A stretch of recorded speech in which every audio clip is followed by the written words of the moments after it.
Good morning. This is the Eager Beaver Show. You are listening to a True North Eager Beaver Media Incorporated podcast.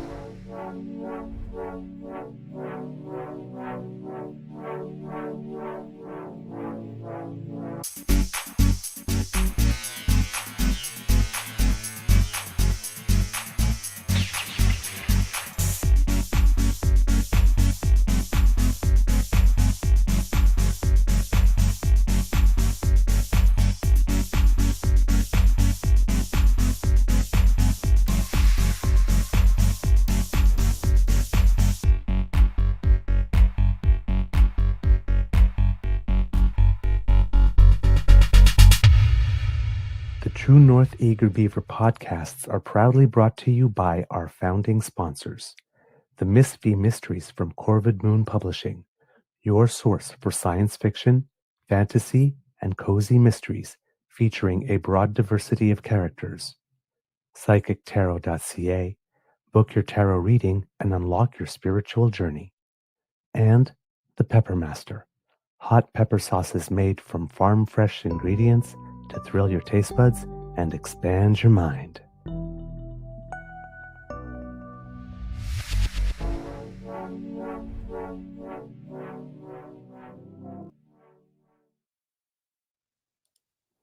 Well, good morning. And oh, is it ever a good morning? And hello, kids and cubs, and welcome to season 5 and episode number 664 of the Daily Beaver Morning Show. 100% Canadian. Today, recording day is Friday, June 6th, 2025, and it is a pretty nice day here at the Beaver Lodge. A little bit of cloud in the sky, but I can see the sun.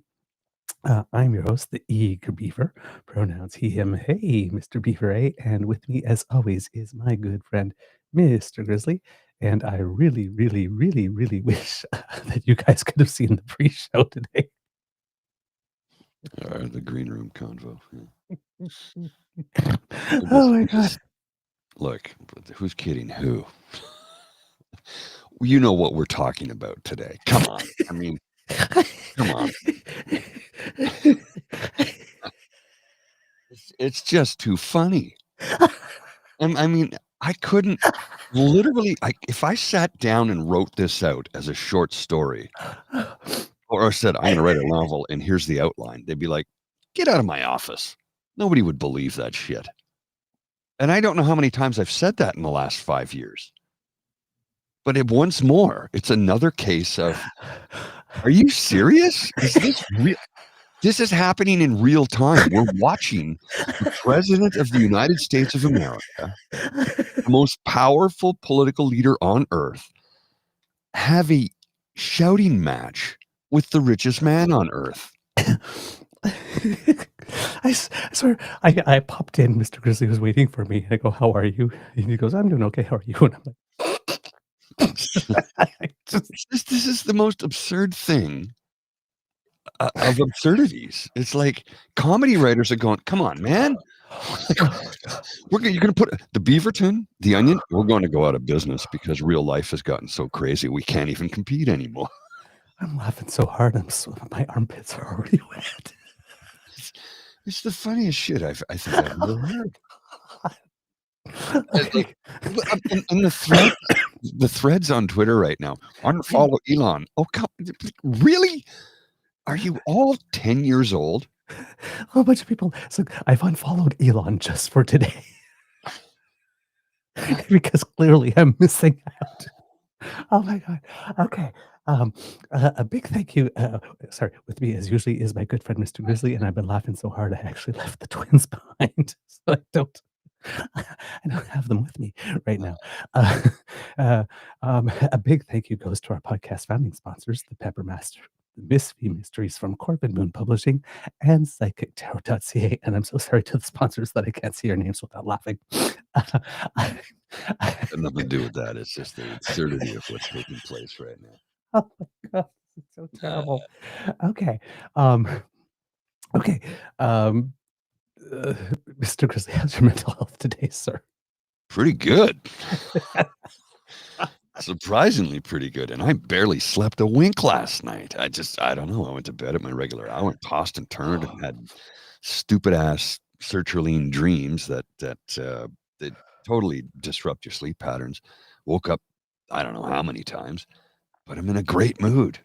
In a great mood because I'm watching two of the biggest assholes on earth scream at each other in public. And now they're saying, this is funny. Both claimed it was just a prank. Musk saying, "Relax, guys, it was just a prank," and Trump calling it a beautiful prank. The typical thing, right? It's like, can't you take a joke, man?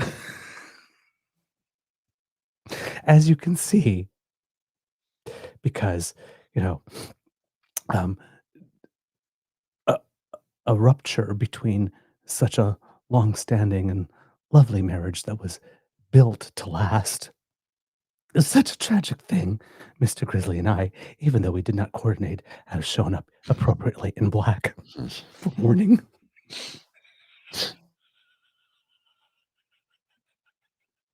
I'm so sorry. I'm so sorry. This is just so exactly, Kid Carol. It's better than My Young and the Restless. I don't know if this one is authentic or not, but I gotta share it with you because it's too funny. I don't know if it's authentic, but it's like Elon Musk, or mediocre Musk, is constantly high on ketamine, always making promises he can't keep, not to be trusted. He wants to go to Mars. How about you go back to Africa? So that one's not real. It's I don't imagine that it is. Yeah. No. But oh my god. But when we was talking about going back to Africa, you know who is saying it though, right? Steve Bannon. Oh yeah. He's serious. Like he's been talking about this for a long time though, Bannon. Oh yeah. Well, listen, Steve Bannon doesn't like competition. IQ 47, even less. So don't be surprised if down the road that Elon Musk becomes the first white South African Donald Trump would rather deport than import. Well, first time for everything. Oh my god. I'm terrible. I should not be enjoying this much. Okay, we should take a moment for sober, somber second thought. I'm going to share this real quick because I thought about it again. It's funny as fuck. It is. But I'm going to share this because of the date. It's very important. This is June 6th, which is the anniversary of D-Day, and here's the latest Heritage Minute.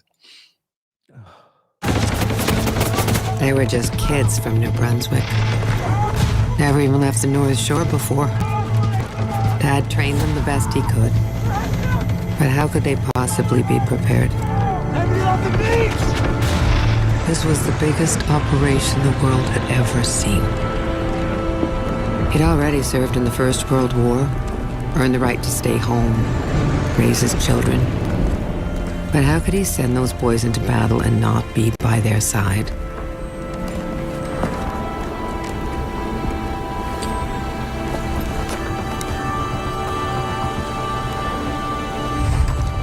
Many were killed that day. One was my father. Major Archie McNaughton was 47 when he died on D-Day, the invasion that marked the beginning of the end of the Second World War. Oh, I recognize that voice. Yeah, that's Peter Mansbridge. How is that for production quality for exactly 60 seconds of video? Yeah. 60 seconds of video, and I'm like, am I watching Saving Private Ryan here? Like, well done, Historica. Yep, indeed.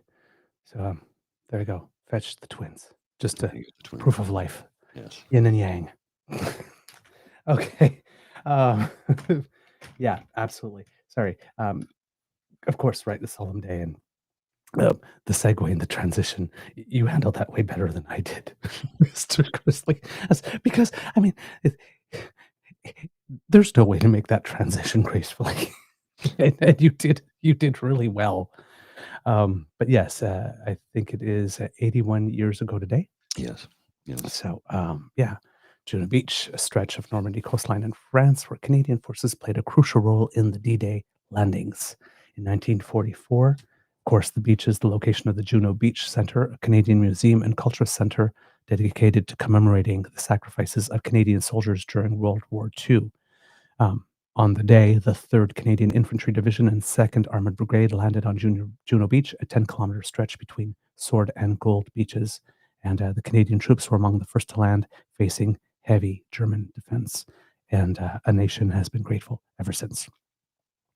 So, yeah, thank you to all. I mean, the freedom that we enjoy, right? So you have to have a proper reverence.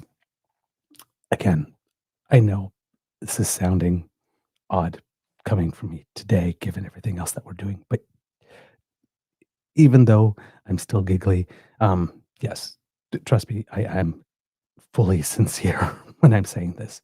It's just a very weird day. Oh my. Okay. As well, tonight, game 2, Looking Oilers forward to versus that. Ashes. Pardon?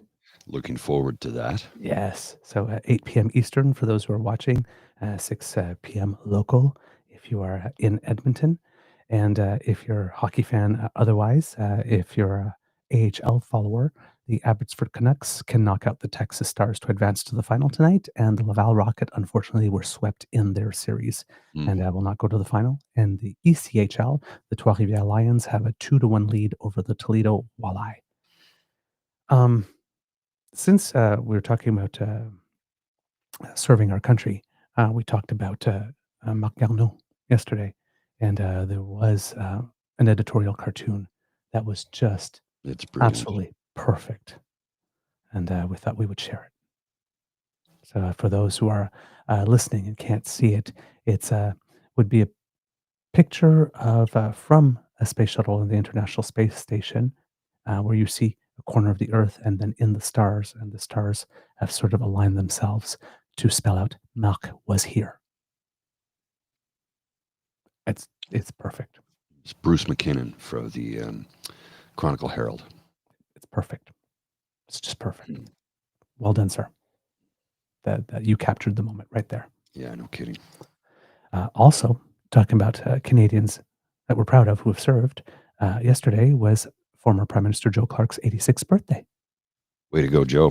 I've had the pleasure of meeting Joe a couple of times in downtown Ottawa. And he's you just literally bumped into him in a corner store once. He was buying a newspaper. I was buying a Gatorade, I think. And he was standing right in front of me. And I'm like, and I said out loud, Joe Clark? He goes, yes. I go, oh, honor to meet you, sir. Thank you for your service. Appreciate it. He goes, oh, it's always good to meet a fellow Canadian who's proud of democracy. And I'm like, he was such a Joe Clark. I had friends who were at the Earl of Sussex pub back in, the Salt Lake Olympics? Mm-hmm. What year was that? 2004? 2002, I believe. 2002. I think. So Salt Lake Olympics, and Team Canada won the gold medal in Olympic hockey for the first time in 54 years. Right. And Joe Clark was there to watch the game at the pub, and all these people were there. And when they got up to sing "O Canada," well, when "O Canada" started to play, he got up, and everybody stood up. And in the pub, I was watching it, and with a group of friends, we all did the same thing. We all got up, stood up, took our hats off, and just. It was a proud moment. So, yeah, in many respects, he's a regular Joe.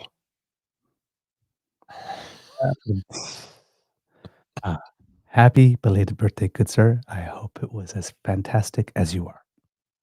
And that's Bucky. I met Joe, and he was much more gregarious than I thought. Yes, yeah, he's yeah. Yeah, because sometimes you would think, like, be a very, very serious man. Talk about very serious things. But he's a character, and he's much taller than I thought. Oh, really? Okay. Well, he's a typical prairie boy. They're all 6'2". I mean, honest to goodness, I'm in Calgary with my buddy, and I'm like, I feel oddly short. And he's like, yeah, everybody here is like 6'2", 6'3", 6'4". I'm like, I'm not used to that. Usually I'm not saying I'm towering above everybody, but I'm usually one of the taller people in the room. Yep. I felt not in Calgary. I mean, of course, in like the Netherlands, right, the tallest people in the world forget on it. average. But when I went to Minnesota, it was the same thing. It's Yeah. like, Oh yeah. oh, these Vikings, everybody's tall. I was like, geez, man. Yeah. That Midwestern corn-fed thing really does work, doesn't it? Woo. The comment section is good. Yeah, it must be really good today. Oh my God. Oh, thank you, Kit Ryan. The beard looks good too, but you look 10 years younger today without. Yeah. Thanks. Yeah. Yeah. Uh, Yeah. You do yeah. look younger.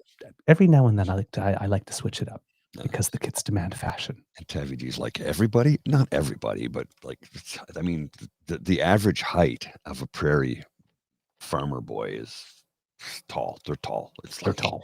it was Yeah. freaking. And then when I went up to Edmonton, I'm like, okay, I feel normal again. Yeah. Something about southern Alberta or mid to southern Alberta where there's, you get up a little bit further north and it's like, nope. Well, our friend Dave Gray is 6'4". Yeah. Yeah. I There guess you in go. Murray Billett, I think that we interviewed, I think he too was like 6'3" or something. Yeah. Murray's a big fella. Yeah, Murray's a big guy. Yeah. So I mean, Murray, of course, I'm a prairie fairy. I'm yes, exactly. Very, very. like, that's just hilarious. But I mean, because I remember, right, in that conversation we were having with him, right, like this, he was talking to Stockwell Day, and Stockwell Day just hung up on him. Yeah. I guess, and his office was right across the street from Murray, so Murray just got up, crossed the street, knocked on the door, says, "Hi, I'm here to finish my conversation with Mr. Day." So you got like a 6'3" big, without the hair and heels, Yeah. guy showing up, going like this. I wasn't done yet. It's like, oh yeah, he'll see you now, sir. Oh man. Okay. Other stuff, kits and cubs. There is some interesting polling data out that we'd like to go over for you. On three different things. The first one is on with regard to an Alberta referendum. And the first data point that we have for you here, if you will put it up, Mr. Yeah, Grizzly. just give me a sec here while I blow it up so it's easier to see. All right. And I have the graphic here. Well, it's not even a graphic. It's just literally text. So the question was asked by Abacus Data. Do you agree that the province of Alberta shall become a sovereign country and cease to be a province of Canada? No, 69%. Yes, 18%. And then the next question. Oh, wait, it's the next link. Sorry. Yeah. Pull that up. Here we go. Bear with me for a second. So I want these two data points to compare here. So just waiting for the page to load. Yeah, no worries. It's taking forever for some reason. There we go. It's starting to load. All right, here we go. All right, there we go. That I don't know why that took so long to load. That was very bizarre. There we go. And then, do you think Alberta will leave Canada and become independent in the next 5 years? Can you scroll down a little bit there, Mr. Grizzly, to see who asked? Let's see. It was It's Abacus as well. So Albertans, unlikely 66%, likely 14%. 63.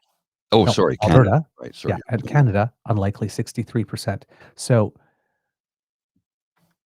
it's only 3%, right? Difference. But people in Alberta believe it is more unlikely than people throughout coast to coast to coast in Canada. Yeah. So maybe a silver lining that the people right there on the ground are like, yeah, no, that's not happening. It's not. All right. The next one that we have for you is on Prime Minister Carney's personal approval and approval for the current government and how they're doing the job so far. Waiting for it to load here. Right. I don't know what's going on with the X this morning. Maybe Elon heard something he didn't like from me and is slowing everything down. It's literally here. I'll share the page with you so you can see what's happening right now. Oh, it's starting to load. Wow, it just loaded. It took that long. Wow. So this is from Spark Insights. This is a polling company I'm not familiar with at all. Yeah, I'm not familiar with them at all. This is a new name for me. Favorable, 60%. Unfavorable, 33%. So for a net 27% on the positive side rating. Now, if the same question is being asked about the government itself, then you will see that the results are similarly positive. Yeah. 64% approve, 36% disapprove. So there's it's 36 and 34, and then you've got favorable 60%, unfavorable 33, with a net positive 27%. And then we'll go to the final link here. And this is from Leger. Yes, Ontario Federal Polling, Liberal Party of Canada 54%, CPC 37%, NDP 5%, CPC 3%. So it's up 5 points for the Liberals, down 7 points for the Conservatives. No change for NDP, and Green Party is up 2%, others 1%. Yeah, in the province of Ontario. That's just Ontario. Yeah, just Ontario. 17%. So 7% drop already. Yeah, for the Conservatives. Pretty massive. It is. And a 5% gain for the Liberals. So that's a 12-point spread in a month and a few days. Yeah. TikTok, pee-pee. TikTok. Canadians seem eager, for lack of a better word, to see you in the rearview mirror. Well, it's happening. Well, you said you would grow and learn and change, and you lied. People gave you a month. They're not impressed. Is it that he lied, or that he's just incapable of? He's clearly incapable. But I mean, I don't even know why he promised that. See, we've seen him for the last 20 years. He's not evolved one bit in that time. I don't know why he thought he could sell that to us on that day. Hey, all I have to do is walk in a field with my wife with a camera running, and those saps will buy anything. Well, they're his supporters. I don't even want to call them believers. I don't know, and I'm not trying to insult anybody here, but I do not know, and I mean this with all sincerity, I do not know how anybody could support that man if you looked at his voting record. If you looked at his 20 plus years as a member of parliament, to see that he has done nothing but leech off the Canadian public. And produced very little. Well, damn near nothing. I mean, the one thing he did produce brought down his party. But I mean, the irony, again, being that the Conservatives sit on the front benches and go around the country saying, oh my God, we have a productivity issue. It's like, yeah, the leader of your party. Yeah. One bill passed in 20 years. It's because he's an obnoxious narcissist and nobody can tell him anything. I don't even think Jenny Byrne can tell him anything. What was it? We had the CPC insider who spoke anonymously to the Toronto Star, said the reason he lost is because he's a dick.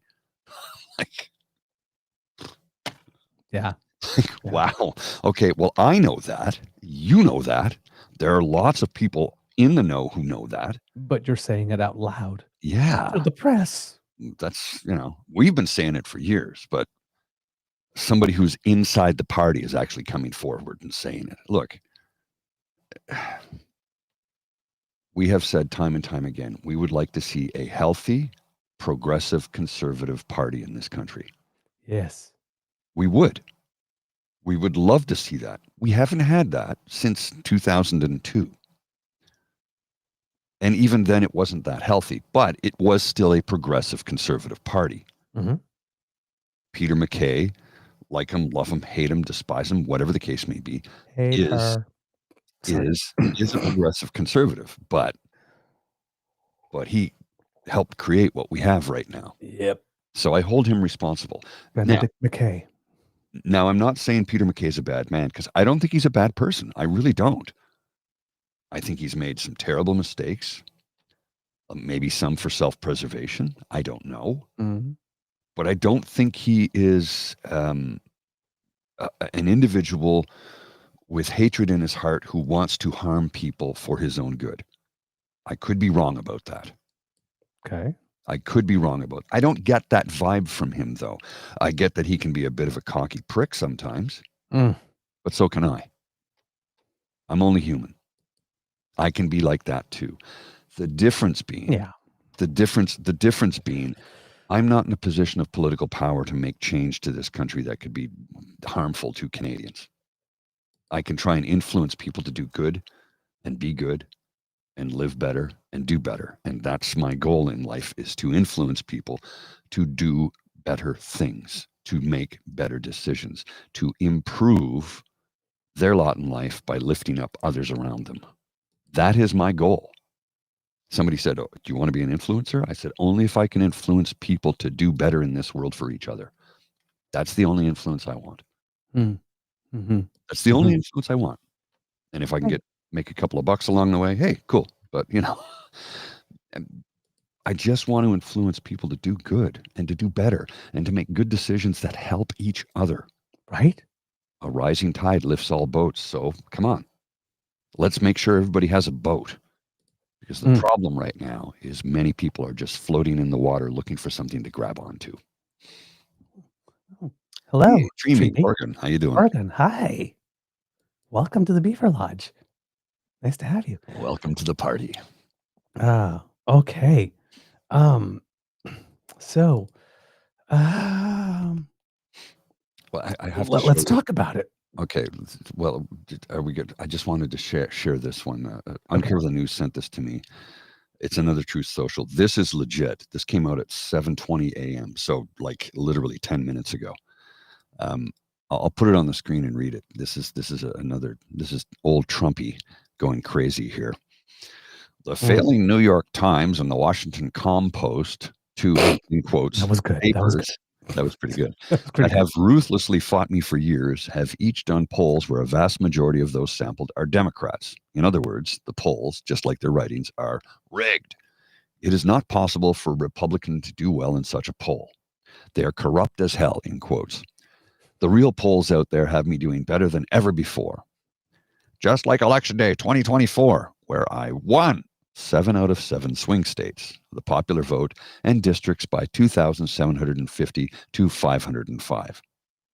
I won the election in a landslide. The fake news media is failing our nation at levels never seen before. Make America great again. What is it with him? Is levels that no one has ever seen before. Everything has to be the best or the worst or the greatest. Or that out so much. He can only speak in superlatives. That's it. He doesn't. Literally, that is all he's capable of doing. Yep. If it's not a superlative, well, he got his hair done. Checked his polls. Baby, how they doing? They're corrupt as hell. Thank you, Lizzo, for the melody.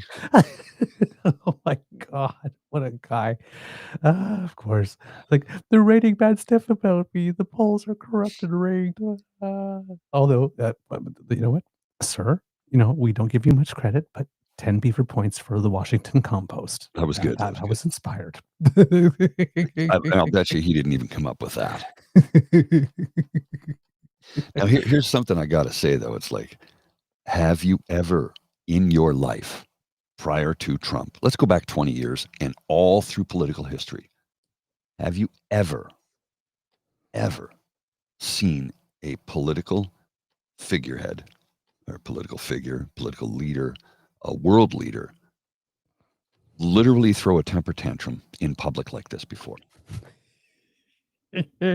Every time somebody says something about him that he doesn't like, he throws a temper tantrum. Like this temper tantrum. Remember, he likes to brand everything. It's the most ridiculous thing I've ever seen. Well, and Pierre Poilievre does the same thing too. I mean, right. But he's not a world leader. Pierre Poilievre is not a world leader. He's a party leader, and he doesn't have a seat. Right.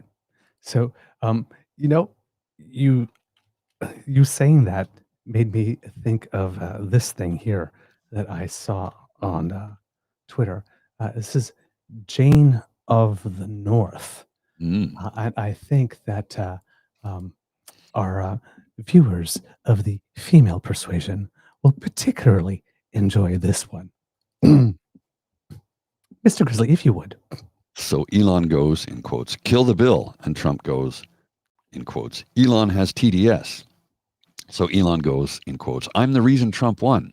So Trump goes, in quotes, we waste billions on Elon. So Elon goes, in quotes, Epstein. And a flunky goes, in quotes, deport. And Elon goes, impeach. And that's why women are too emotional to be president. Yeah.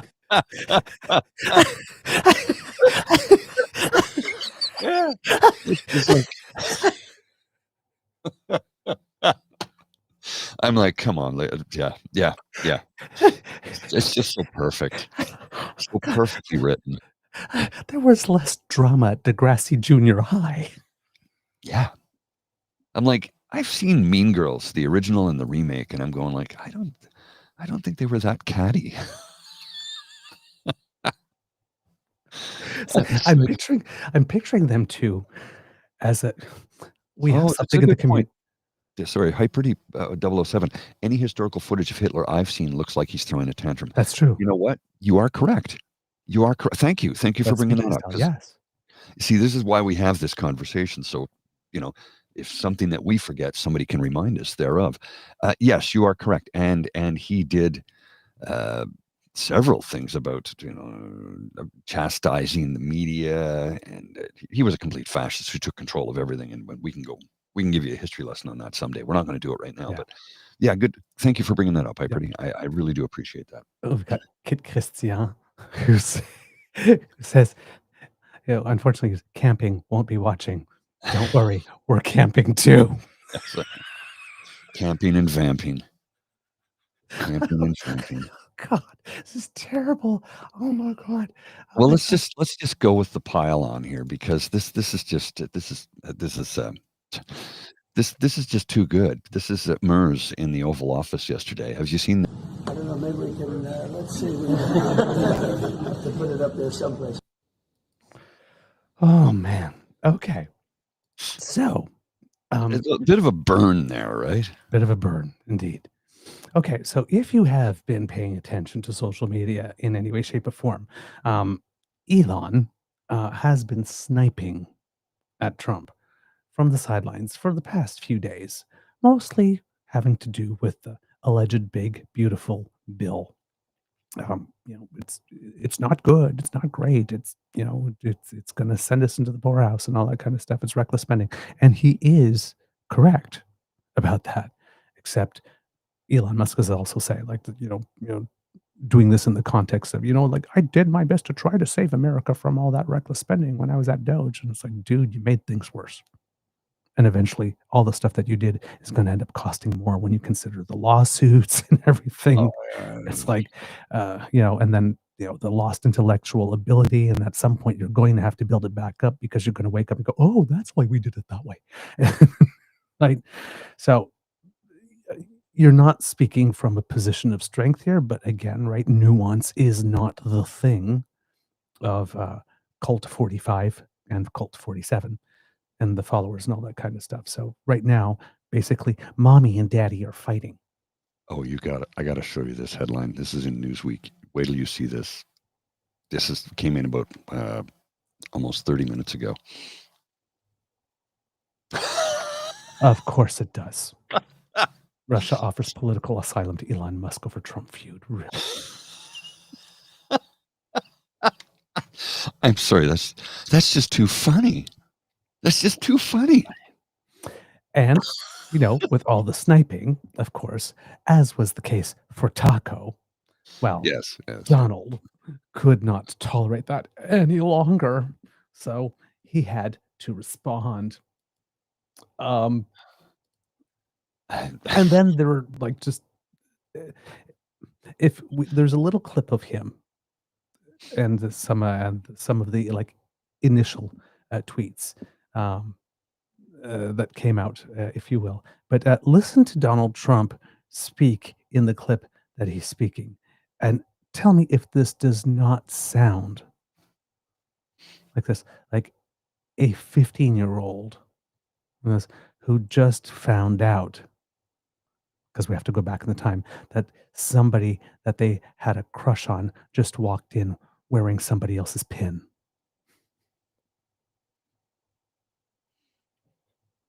I'm trying to. Which is? Hang on. Do you have a clip? Yeah, it actually says clip 0 to 135 block B. Okay, I want to make sure. I just wanted to make sure I had the right one Yeah. here because there's a lot of them. Okay, yeah, okay, yeah, I do have it. Okay, cool. I had it queued up and ready to go. I just wasn't sure if Yep. if I had the right one. So give me a second here. I will put this on the screen for you to enjoy. The relationship between U.S. President Donald Trump and Elon Musk is unraveling in a very public way. It started at the White House when Trump expressed surprise at Musk's criticism of the government's recent tax bill. I've always liked Elon, and it's always very surprised. You saw the words he had for me, the words of, and he hasn't said anything about me that's bad. I'd rather have him criticize me than the bill, because the bill is incredible. It's the biggest cut in the history of our country. Elon and I had a great relationship. I don't know if it went well anymore. I was surprised because you were here. Everybody in this room practically was here as we had a wonderful send-off. He said wonderful things about me. You couldn't have nicer. Said the best thing. Musk left the Department of Government Efficiency last week, and since then, he's been critical of Trump, saying that the tax bill is a, quote, disgusting abomination and will saddle Americans with a crushing debt. Musk then took to his own social media platform, responding on X and saying, without me, Trump would have lost the election. Dems would control the House and the Republicans would be 51-49 in the Senate. Now, that prompted Trump to respond on his own platform, saying on Truth Social, Elon was wearing thin. I asked him to leave. I took away his EV mandate that forced everyone to buy electric cars that nobody else wanted, in brackets here, that he knew months I was going to do, and he just went crazy. Crazy. Crazy for feeling so lonely. Oh boy. Oh my God. And then the tweets just kept coming. And here, Kits and Cubs. Okay, well, first let's start with the without me. He would have lost the election. Mm. Okay? Because listen, we don't do the conspiracy theory thing here, but there have been some conspiracy theories going around. Yeah. Kind of sounds a little bit like a confession in some way. Now, of course, if it's not a confession, then Elon, don't flatter yourself, darling. It's not without you that he would have lost with the elections, just without your $247 million. I thought it was 300 either way. Yeah, but it's not you. You personally, I don't think helped. Your money did though. Well, and did he fix the voting machines? Trump practically said that some time ago. But then Trump says a lot of things, right? Yeah. So who knows? So, But if we're not going to get into the conspiracy, I mean, if the conspiracy theory happens to be true, then this sort of sounds like a confession. But if let's say there is no conspiracy theory, honey, that wasn't you, that was your money. Don't flatter yourself. Those were your Benjamins. What time did this all begin? It started like at 10 to 3 yesterday. Noon. Noon. Oh, noon? Oh, okay. Yeah, around noon. Like that little press conference thing was around noon when he was talking about that. And it was the back and forth social media. Yeah. And then it devolved from there. So there were more tweets. We'll start with the first one. So that Elon was wearing thin and all that kind of stuff. But Elon responds. If you scroll up, there we go. Well, no, the previous one when he was saying, it was like, oh, that's a lie. So sad. Of course, Elon doesn't say how or why it's a lie, just that it's a lie. One of the tweets is gone. Apparently, That's okay. Yeah, some may have disappeared. Some people may have thought better of it since we got them. And then, of course, Donald Trump, the easiest way to save money in our budget, billions and billions of dollars, is to terminate Elon's governmental subsidies and contracts. I was always surprised that Biden didn't do it. And then, of course, right, Elon talking down the Trump tariffs, not just the bill now. The Trump tariffs will cause a recession in the second half of this year. Gee, way to go out on a limb, Elon. We called that one a while ago. Yeah, we've been saying that for some time now. I just, oh my God. Of course, then it released like the reason why the Epstein documents are not, the Epstein files haven't been released is because Trump is in them. Well, I mean, we all suspected that he We know was. I mean, that. we saw that he was in the little black book, right? Yes. And then, of course, you have the Kash Patels and everybody else going to the rounds of the press going, no, Epstein killed himself. Really? Because when you guys were in power, that wasn't the narrative, was it? Well, and I mean that it's the But now that the files are what have come out and they're being delayed. yeah. Oh, yeah, no, he killed himself. Yeah, but there was no good. Wait, huh? Sure, girl. Sure, girl. Your response tweet to this is just a thing of beauty. It's like, Oh, well, yeah. This is Stormy Daniels got in. yeah, Stormy Daniels entered the chat. And Yes. of course, your response is, I swear to God, Stormy Daniels must have been raised by a pack of feral drag queens because this is absolutely perfect, shady, fierce, and cuttingly hilarious. Confession, I'm a gay beaver, accidental humor. Who is in love with Stormy Daniels? So David Crookshank tweets, if I was Stormy Daniels right now, I'd have probably died from laughing. Stormy Daniels almost choked on my taco. Well, not my taco. I'm not that flexible, sadly.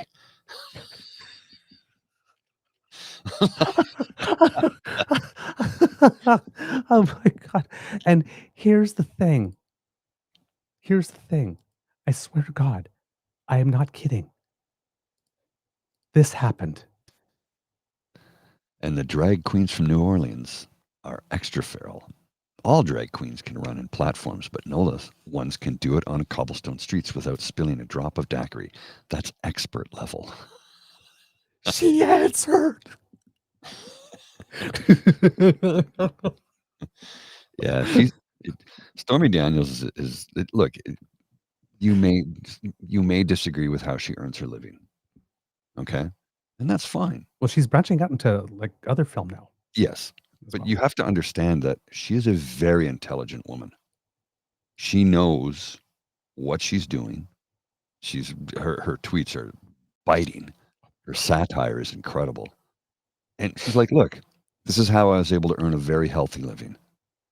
And like it or not, sex work is work. Yes, it is. Like it or not, it is. And again, some people may get bent out of shape over how she earns her living. She's upfront and open about it. She doesn't hide anything. I think she's hilarious. I think she's hilarious.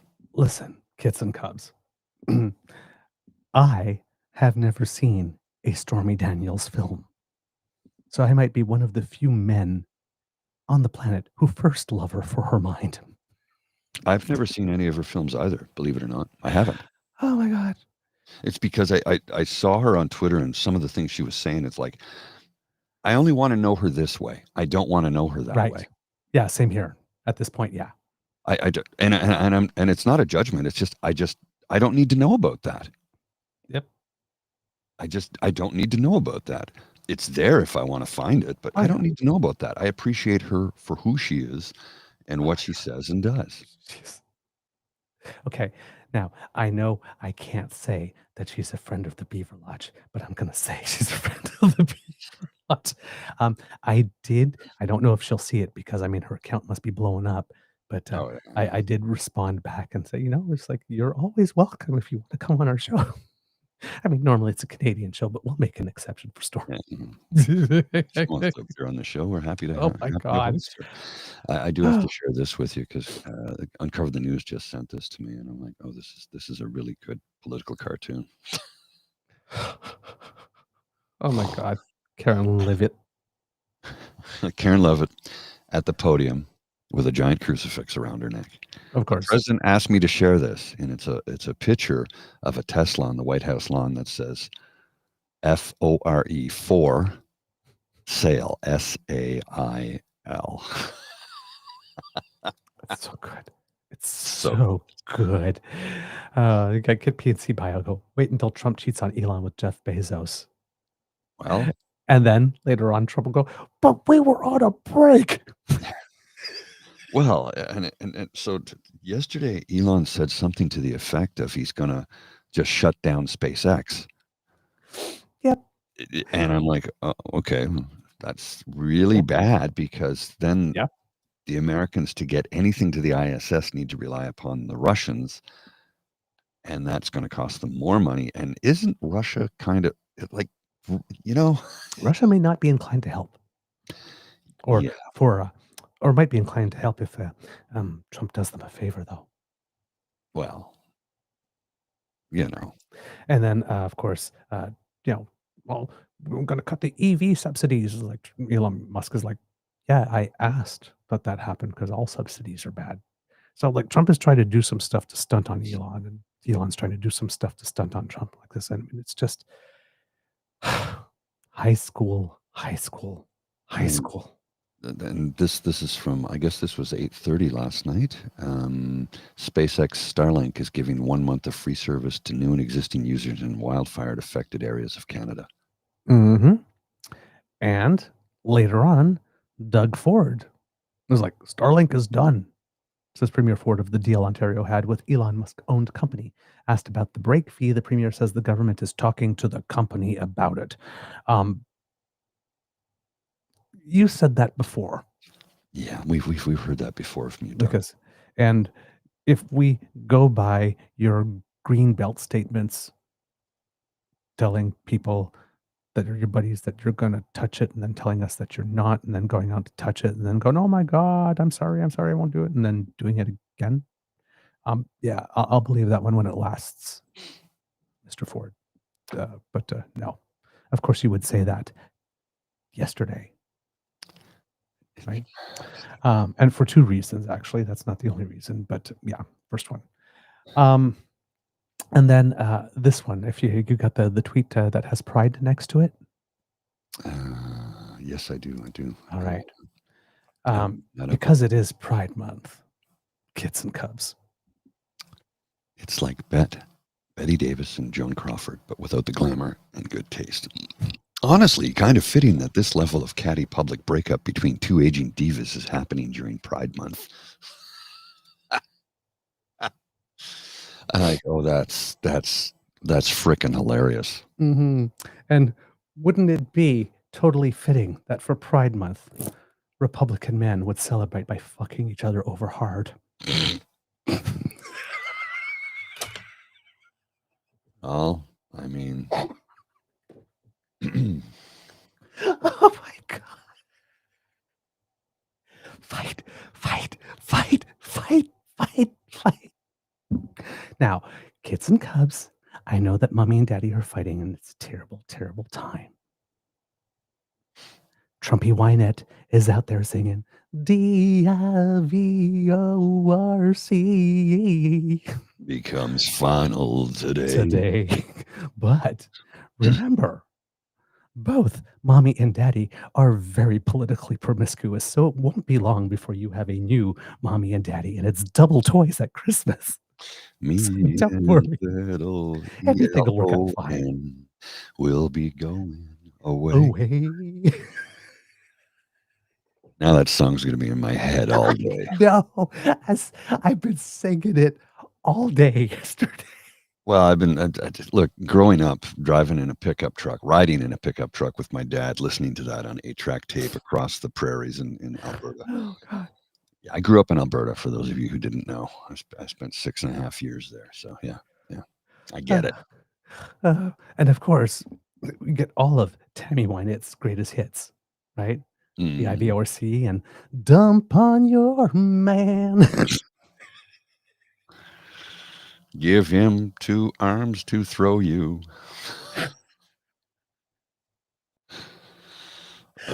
Just give him all the love you can. Stand by your man. And we They're justified and impatient. Oh, I haven't heard that in a long time. KLF. Yeah. Oh my God. KLF. Oh my God. I swear, I'm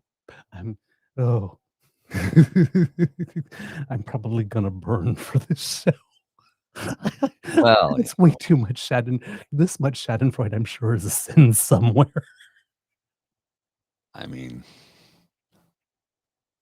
we've all got to I'm go down for something. I'm a horrible person. Well, that's I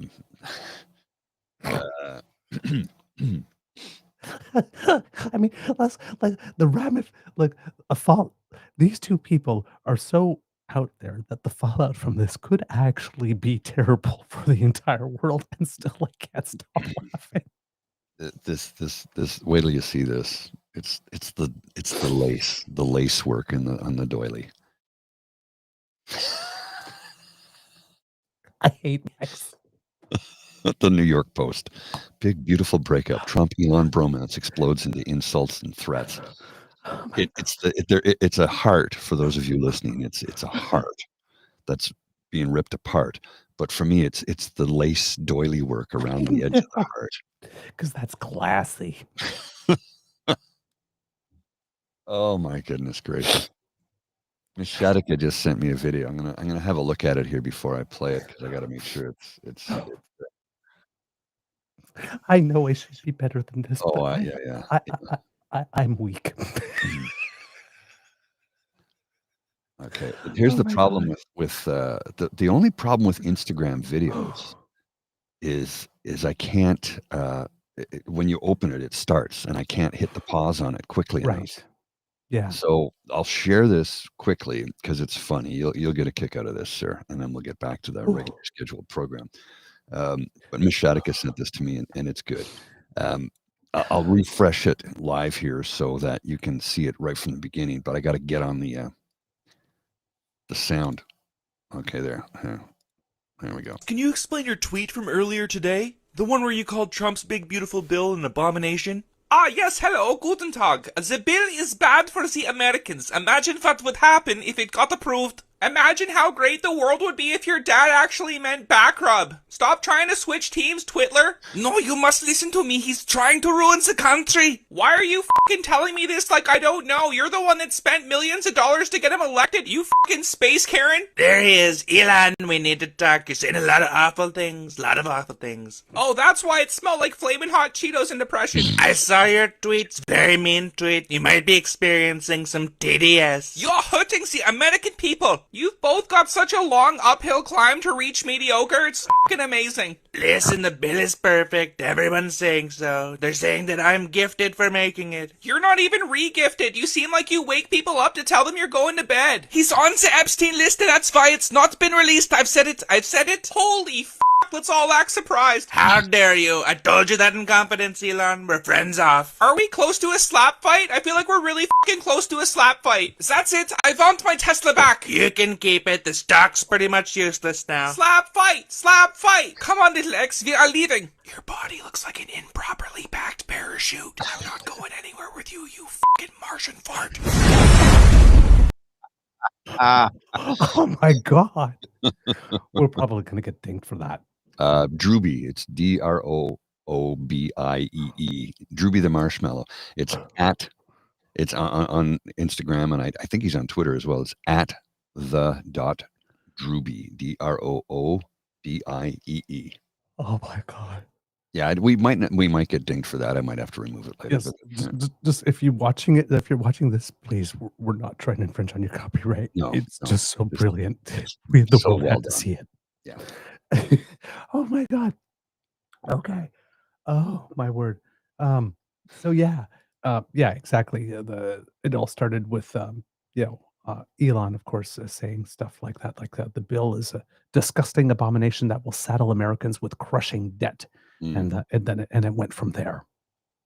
Now speaking about Tesla, because it was mentioned here, Tesla has dropped 14% yesterday alone.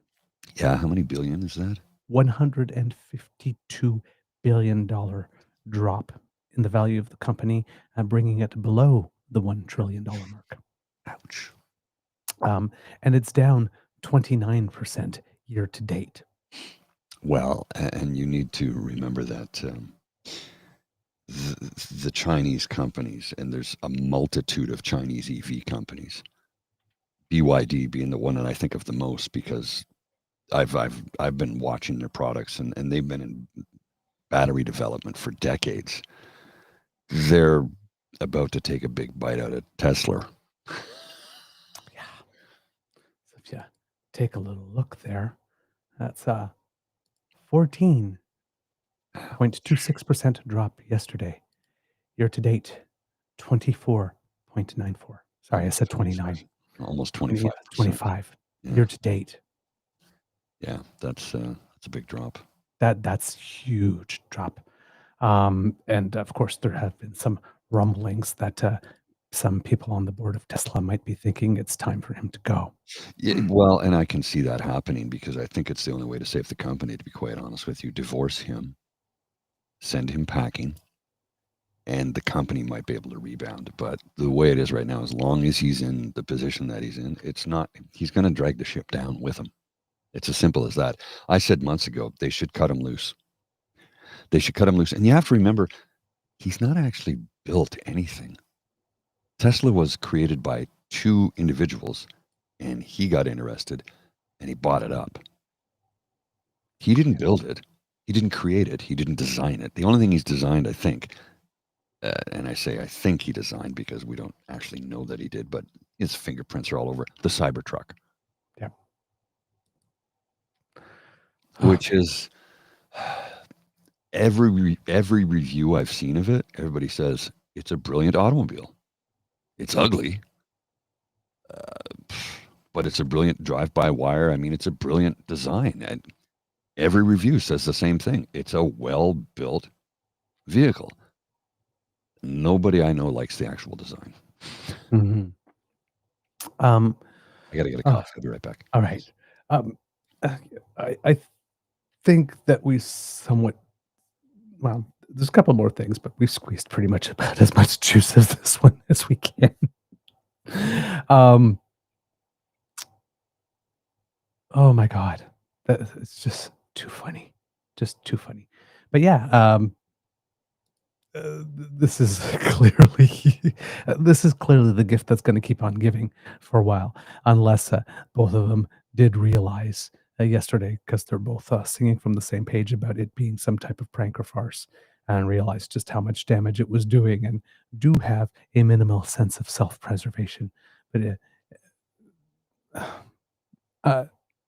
if there is a lull, it might be a temporary one, and something else comes up eventually. But yeah, I have a feeling that this will be a gift that keeps on giving for a little bit. Yeah, and you're right, Kit. Linda M.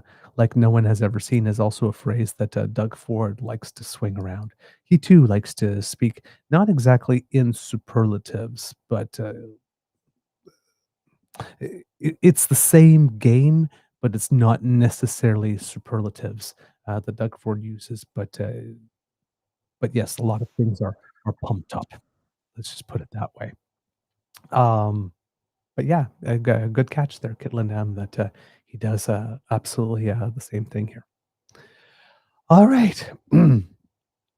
Moving on. Yesterday, there's a lot of talk about tariffs.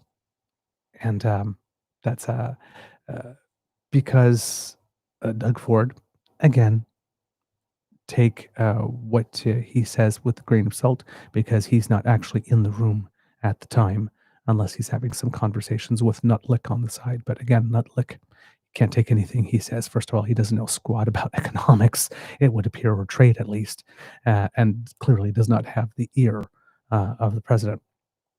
So I'm not quite exactly sure what it is that he brings to the table, other than a loud mouth that speaks elogiously of Trump whenever he can, at every opportunity. But other than that, I'm not sure what it is, what purpose he actually serves, really. But Doug Ford, who's running his mouth maybe a little too much, is raising expectations by stating that he's very confident that Trump and Carney are close to a deal. I have absolutely nothing one way or the other that can confirm or deny that. He might be telling the truth. He might just be blowing smoke to get some personal attention. But there have been, and this is confirmed, reports that uh, they've been having private talks one on one.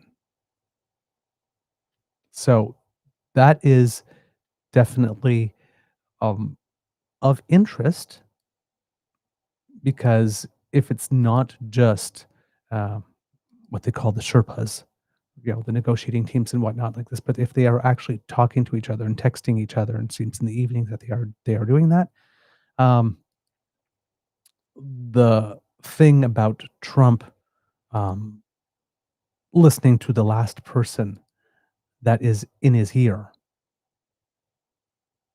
if Mark Carney is personally talking, picking up the phone and talking to him, or personally sending him texts on an ongoing basis, that's a good way to make sure that you might have been the last thing in his ear at any given time. Now, there seems to be a lot of talk about uh, something being done in time for the G7, when it's going to be happening in Kananaskis. And I think that's about like 9 days or 10 days from now. So it's not that long.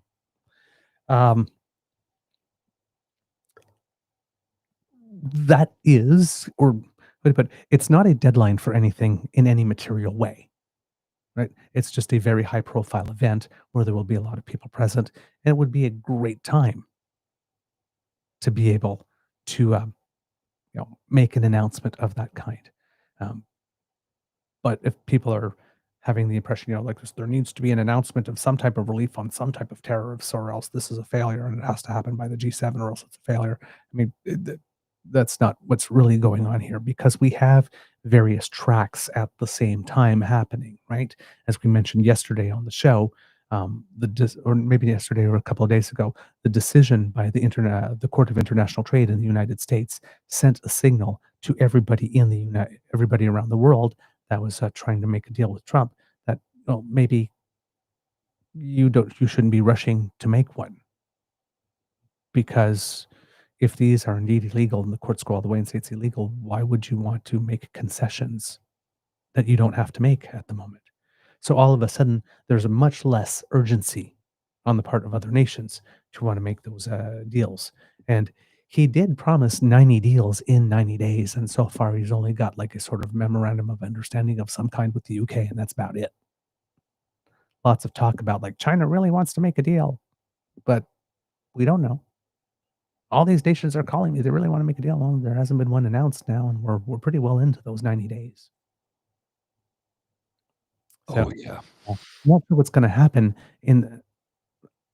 if you notice that there seems to be a theme here with conservatives, either in the United States or in Canada, with regard to their projects or stuff like that. Trump wants 90 bills in 90 days, but keeps on doing stuff that sends the signal to everybody else. Well, maybe it would be smarter for you to just drag your heels on this one. Danielle Smith wants a pipeline right away, but she's also trying to provoke a sovereignty referendum. You're really going to kill international investment. So even if you had a pipeline and you had all those routes approved, good luck trying to find a proponent, especially, if you're trying to Alberta to be an independent country away and no longer has protection or anything from Canada. Like, this is just really weird, I guess. And then Doug Ford wants his Ring of Fire done, but he can't get over his dislike of Indigenous people enough to actually have it happen. So, I mean, Mark Carney might want to put those approvals there, but, and put in the process, but you got to help the guy help you. Mm-hmm. If you back in your provinces are doing things that are going to end you up in court, or that are dissuading foreign investment in your own right, you're not helping. And you're certainly not creating the winning conditions, to borrow a phrase from the Quebec referendum from last time, les conditions gagnantes. You're not creating the winning conditions for that pipeline or development of that Ring of Fire. And I think in the whole Ring of Fire that Doug Ford has been talking about forever, I think there's like one mine that's operating. Yes. Doug Ford has been yammering on about it like for 4 or 5 years. He just can't seem to get it done. Interesting. So there was a very, very interesting discussion yesterday on Power and Politics, and I would like to present some segments of it to you. And we're talking about, we're going to present it in 3 segments. The first one is talking a little bit about the shift in trade because we've got some data coming in, and we're taking a hit. Oh, yes. Right? Our exports decreased 15% in April, exports to the United States, or I think maybe exports overall, I'm not sure. Now, our exports to countries other than the United States have already started going up. They've gone up 3%, but clearly that's not enough yet to compensate. So it's going to take a little time, and it's going to take a little bit, unfortunately. But it's it going is to hurt a little bit. Yeah, but it is being felt. So the second one, the clip that we'll show is, the Conservatives. We'll show the first one first, and we'll get to the second one. Focused and dialed into. Okay, well, we got some new data today from Stats Canada that shows just how much of a toll the tariffs are taking on the Canadian economy. New numbers show Canadian exports have plunged as Canada's trade deficit is now a record $7.1 billion, meaning Canada is bringing in far more than it's putting out to the world. And this led to some criticism from the Conservatives today, who say the Liberal government isn't responding strongly enough to the tariffs. Facing enormous business and job losses, the very Prime Minister who promised to be elbows up is now allowing trade at the new Gordie Howe Bridge to collapse. So, James, on that, we've seen the retaliation calls for responding to the 50% on steel and aluminum, with Mark Carney saying they're going to take some time because conversations are at this delicate stage. But there is a constituency in the country, the steel industry in particular and the aluminum sector, who want to see them hit back. I mean, how do you calibrate that when you're the negotiator, the interlocutor, and, facing this kind of political pressure? You move slowly and deliberatively, and you don't rush into things. We are, as of this moment, about 1/8 of the way through the second Trump presidency. We have 7/8 left. And the reality is, if through the second and third of those eighths you think that you're done with the challenges of the Trump administration, I think you're playing a fool's game. As I said, there are these 3 dynamics of tariffs that we're dealing with: steel and aluminum, the so-called fentanyl tariffs, and the 10% global tariffs, as well as the reciprocal things that he talks about. And then there's the whole issue of CUSMA, or the renegotiations that have to come up in calendar 2026 for ratification at some time in the future, probably with a Democratic-controlled Senate, or House rather, and probably with a Republican-controlled Senate, one presumes, based on contemporary polls. So that the whole world is going to change in the next while. So I think anybody who thinks that it would be wise for Prime Minister Carney or the government to rush in or to make assumptions in the first eighth of the second term of the Trump administration, and for any of that to hold through the political storms and challenges that are in front of us, I think is playing a fool's game. The responsible thing to do is to play the long game, is to recognize that Canadians have no fight with Americans. We want to do business and continue to cheer for each other's athletes and support each other's economies and do business and have our families, vacationing and enjoying each other's company. And Americans have the same view of Canadians. That's the relationship. It's the long game, and that will be rebuilt brick by brick because it has not been destroyed by one president or one sweep of tariffs. Well, Jonathan, Louis Blouin was here earlier, and he's heard, similar to what I have heard, that if there isn't a deal struck in this window leading up to the G7, it could go on. It could really drag. And you're going to see those third quarter economic numbers kick in the United States, where the pain of the tariffs will be felt. That will be Trump's problem. He can't blame that on Joe Biden, right? But it means those numbers and those industries, it's going to be a tough slog. All right. So we'll continue on from that point there. But you will notice here that you saw that conservative speaking in the House. The Prime Minister said he'd be elbows up. Where are the elbows? You guys couldn't even do a full-throated denunciation of Trump. Yeah. So where are your elbows, punk? Number 2, oh my God, they're letting trade collapse at the border. May I remind you, the convoy and the blocking of the bridge and the attempt to block the border at Coots. And you guys encouraged it. You The brought bear them hug coffee and operation. donuts. Pardon, sir? Brought them coffee and donuts. Yeah. Oh, by the way, Damien Keurig did that as well. Yes. You're kicking and you don't have a leg to stand on this. I'm And then busier than a one-legged man in a butt-kicking contest. right. And then you will notice that for the Conservatives, there seems to be this again, and this is since the Harper days, of course, there's a fetish for expediency here. So throughout the whole campaign, it's like, why isn't he releasing documents and stuff about his finances? Because that's the ethics commissioner's job to do. His job was to submit everything to the ethics commissioner. And he did while they don't have their clearance. And now they're there. It's like, well, we need a budget. We need a budget now. Give us a budget now. Give us a budget now. You don't know what you're buying. You don't know exactly how you're shifting. You haven't talked to anybody. You haven't had the NATO meeting. You haven't had the G7 meeting like this, but you want a budget now. For what purpose? Why would you want to deploy resources, energy, effort, and whatnot to produce a budget in 3 weeks that would be, first of all, probably get our credit rating dropped because it probably wouldn't be serious in any way, shape, or form, and it would be obsolete before it was even printed. And it would be incomplete. It would not, because then we'd have to present something else after we have those meetings. So here's what we're going to do. And then you turn around and go, oh my God, see, they're already screwing up on their budget. The House has been sitting how long now? Right? It's like, and now it's like, well, gee, oh my God. Like, he said he would get the tariffs down, and we got like 25% more. It's like, we didn't get 25% more tariffs because of anything that Carney did. We got 25% tariffs because somebody said taco and somebody's feeling, yes, singular, got hurt. And so he lashed out. Mm-hmm. So the Conservatives want everything. The Conservatives are basically Verica Salt. Oh, yes, and not the band. I want it now. I want it now. The character from Willy Wonka. Thank you.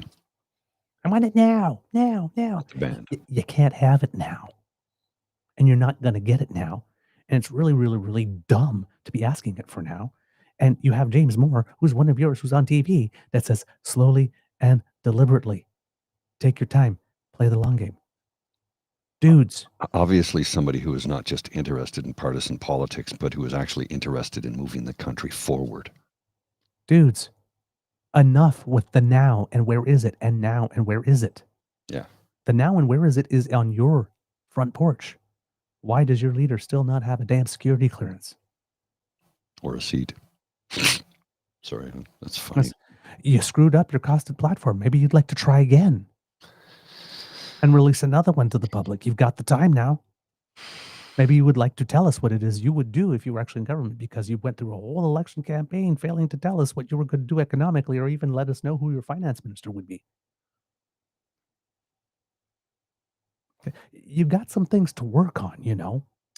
Well, I see lots of people screaming right now online about how things are starting to cost more. They shouldn't have cut the carbon tax. What? You were screaming to cut it for years. It's been done, and now you're mad? I feel like it's gold member. Can I give you a pipe and a crepe, a bong and a blintz, a smoke and a pancake? I see there is no pleasing you. Jeez. All right. Let's continue on with this talk about playing the long game. That being thoughtful, taking time to make the right decision at the right moment. Again, I don't think our expectation is that by the G7, next 9 to 10 days, everything is going to be solved, but we may be in a better place. And imposing counter tariffs in those 10 days will not help Canadian industry, help Canadian workers, those who are affected, as much as hoping to get past this next little bit of time and see where we can get. I don't think that Liberal governments under Trudeau or Carney in the last 5 months have shown an uneasiness in applying reciprocal tariffs or counter tariffs and being targeted, making sure that they're punitive enough on industries that are going to really push back against Trump. And so he feels it domestically and he hears the complaints. That's the way to approach it. That's the way they've done it until now. And I think that they're continuing down that path. I think at some point there will be, if there's no short-term deal where some of it is lessened, I think there will be a Canadian response. There'll have to be. But this, I understand that the Conservatives, the opposition, that's their job, is to oppose, but I'm not sure they're scoring many points right now. People understand that immediacy is not a solution. Can I just say, and I don't mean to take time from others, but there's nothing special about the G7 summit other than it's a media moment and an opportunity to do something. But there's nothing about that should box in the Prime Minister, number one. Two is, as I said, we have these three dynamics of tariffs that are in front of us, plus the CUSMA agreement. With any negotiation, Canada, we do have some puts and takes that we can have with regard to negotiations, because we are facing pressures on steel and on aluminum and on autos, and because there are industries that are really hurting acutely right now. The puts and takes and some of the compromises we might be prepared to do in order to settle that dynamic, those might be some of the things that we want to hold on to, lest we have to give more in a future CUSMA negotiation. Right. So it's a lot for the government to balance here, the needs for the tariff dynamics in these three phases, but also have to recognize that there's going to be an expectation for perhaps some give on a CUSMA agreement in the coming couple of years. So the government should go slow. Yeah, look, be very judicious about what's in front of us. Yeah, and certainly wasn't trying to leave the impression that the G7 summit is a do or die here, but it is the next time the two leaders are together, and Trump being kind of transactional, the CEO to CEO thing, I think that's kind of what they were looking at as a window for progress or movement. Andrew, your thoughts on the pace of the response? I mean, go slow and stay calm. Is that your advice as well? Well, I think that is where they're going, but probably for a somewhat different reason than what we've been talking about. The objective, I don't think, is any longer to get us back to where we were. I think that it's now very firmly believed in Ottawa and Queen's Park and other places that we are now moving the economy into a point of transition, and they are starting to think about the what next. What goes beyond where we've been for the last 30 or 40 years with the auto sector? What does our advanced manufacturing sector look like? Those are the questions that are going to take a bit more time to work through, and I think that's why you're seeing the federal decision making go slowly as it is, both in terms of what they're building in their budgets, whenever that appears, their spending plans, what they're doing in terms of the trade pieces. But this idea that somehow this is, and I think we had this under Trudeau, that this was all just going to get recentered, we get things settled back down, make a few tweaks to CUSMA and off we'd go. I think this government, the Carney government, is looking at much more fundamental restructuring, and I think frankly Ford has bought into that as well, that something else bigger is going to happen here, because in part, we can't trust the partners that we have had down south. We've got to actually figure out what we're going to do going forward. Shashi, what's your sense of the appetite for the go slow approach, right? Because the election was the elbows up, hit back, the dollar for dollar tariffs. You're going to run out of economy in a certain amount of time, and they did kind of around the 15th, 16th of April, right, when there was a remission put in place on a bunch of the tariffs. What's the appetite to go slow and kind of push through the pain? Well, everything can be, looked at through that lens of elbows up. You talk about pain. What is actually the pain threshold? What is the pain threshold for Canadian households? What is the pain threshold for families that are expecting and bracing for a loss of work, loss of income in the sectors that are going to be on the front line of these tariffs and are already on the front line of the tariff impacts, but also all of the secondary, tertiary, and ripple effects through the Canadian economy in terms of the impact on workers. Now, I would say that through the lens of elbows up, I do think Canadians are prepared to eat something of a bruised sandwich to an extent. But that is not something that can continue indefinitely. It is not something that can continue in a worsening or a degrading situation that gets worse and worse and worse over time. But this is where, when to communicate, when not to communicate. It makes sense to be tight-lipped on the substance of what's being discussed.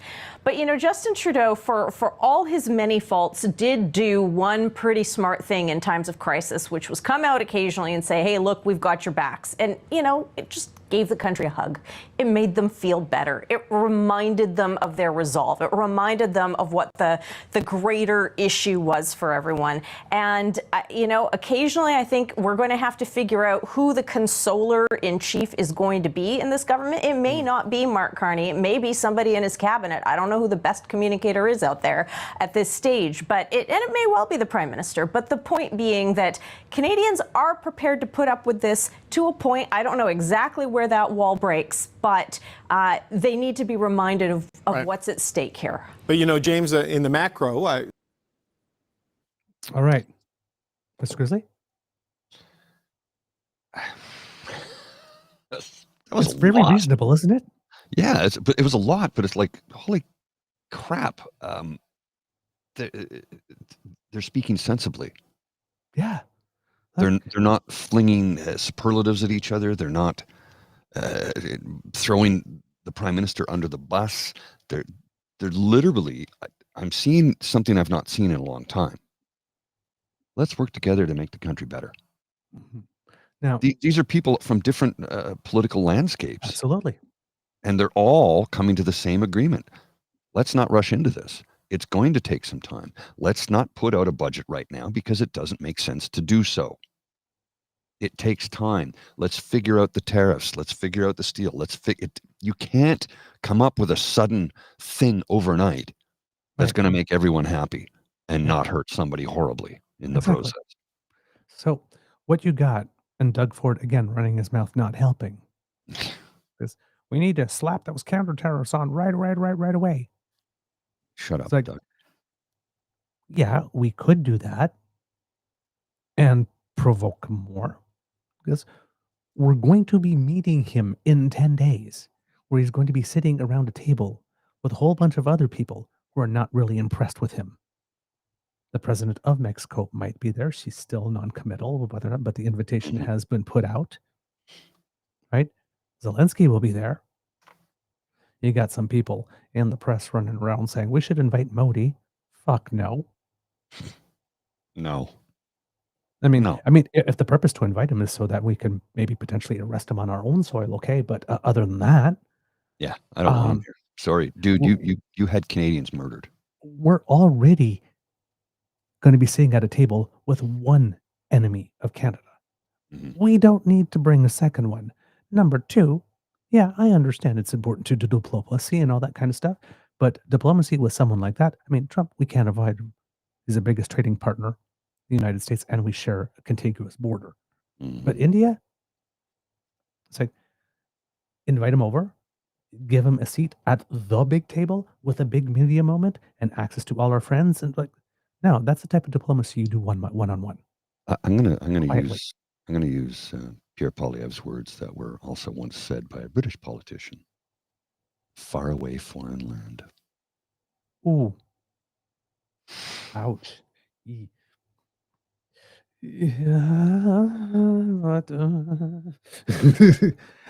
Those are dangerous words.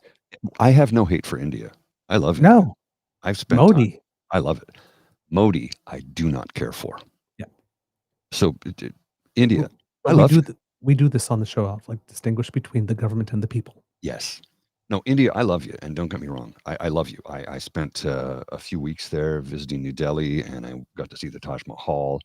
And India is a beautiful, vast nation. And here's the thing that, it's the most populous nation on earth. And we drove for hours through fields of emptiness.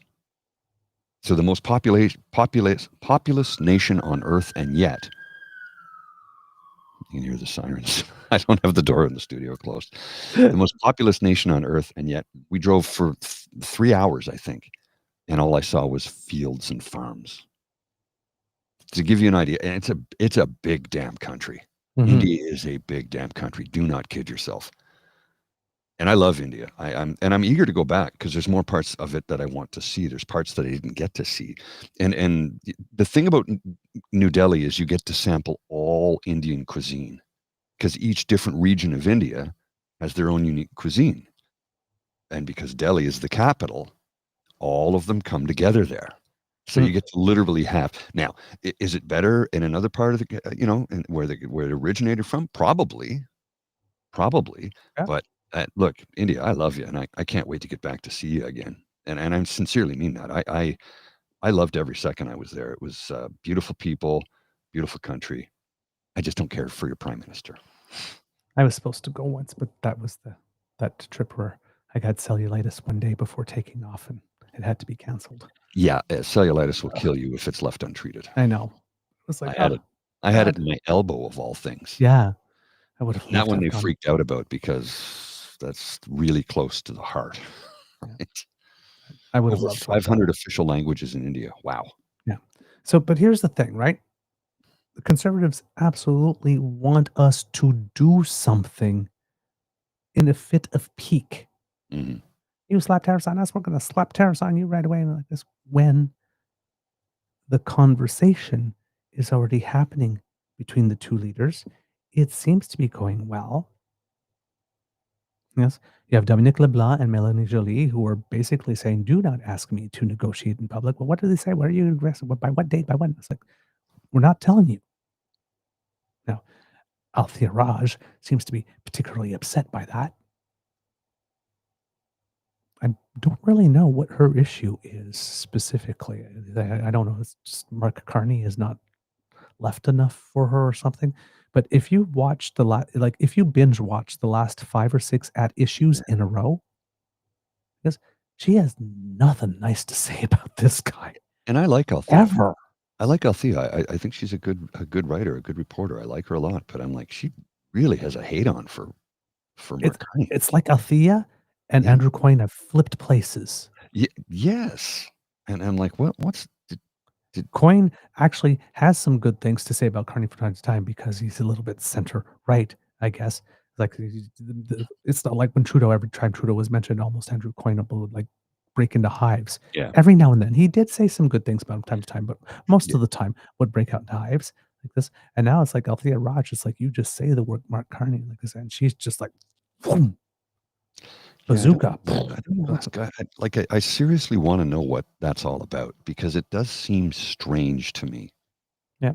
Even like yesterday, though, they were talking on the issue yesterday about the open borders bill, which there are some things to be concerned about. Yeah, we need to do a review of that one. Yeah, we really do.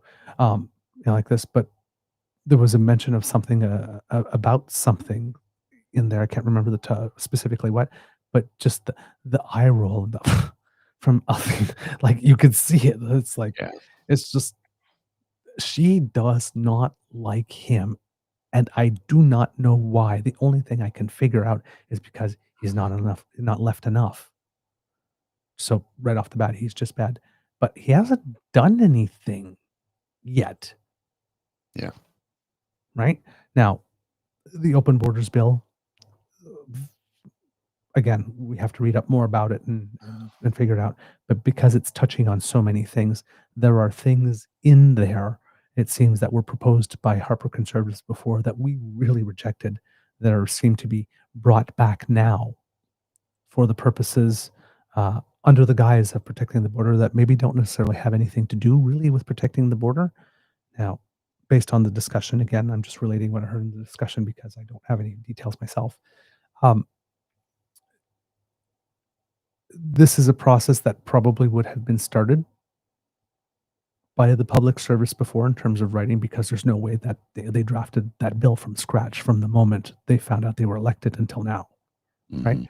So there was probably that bill was probably started and was probably written with concluding lots of things, because there could have been a conservative win or a liberal win. Both were possible at that time. Maybe they even had started before that one, because around the time that just right before the moment that Mark Carney was chosen as a Liberal leader, the Conservatives had this big leak. So maybe the public service had written it primarily for Conservatives. And then it's like, oh crap, they lost. So, and maybe it wasn't read through as well as it could be. This is where committee process is going to be very, very, very, very, very important on this bill. But yeah, it could be one of those things, transition new government. It was written originally because everybody's thinking, well, we're going to need a bill to protect the borders. That's going to come up, right? Given all that's talk to show that we're serious. So that work probably started before the election. So around this time, there are often sometimes things in discussion documents, in legislation proposals that, especially if you were expecting a transition of government or that type of thing, and it doesn't happen, that might be geared more to the other one. So they're really going to have to go through this with a fine-tooth comb. I'm not ready to say yet that these are things that the Liberals are trying to spring on people. We're going to be able to tell through the committee process by how many of those things that are problematic or questionable get removed from there, or watered down, or adjusted, or have extra elements put in to ensure security, right?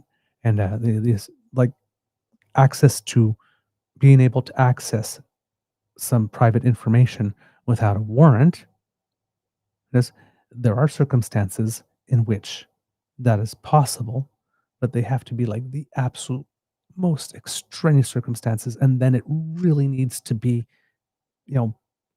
surrounded. The perfect example we had that was like during the convoy when they were seizing the bank accounts, and we got the decision from the federal court judge, Mosley. It wasn't the process of seizing the accounts that was wrong. It's that the RCMP would go to the bank and says, we need to seize this account, and the bank would say yes, and there was nothing in between that to supervise that. So had the police gone to a judge and said, we need to seize this, or if there was an appeal process that it could go through there or something, but just going to the bank and say, give us somebody's private information, okay, that's not good enough. The police say so is not good enough. There needs to be something else that makes sure that that's okay, that there is actually a valid basis to ask for that information. And if that's there, then it is fully constitutional. Right? So there's going to have to be some things like that might be at play.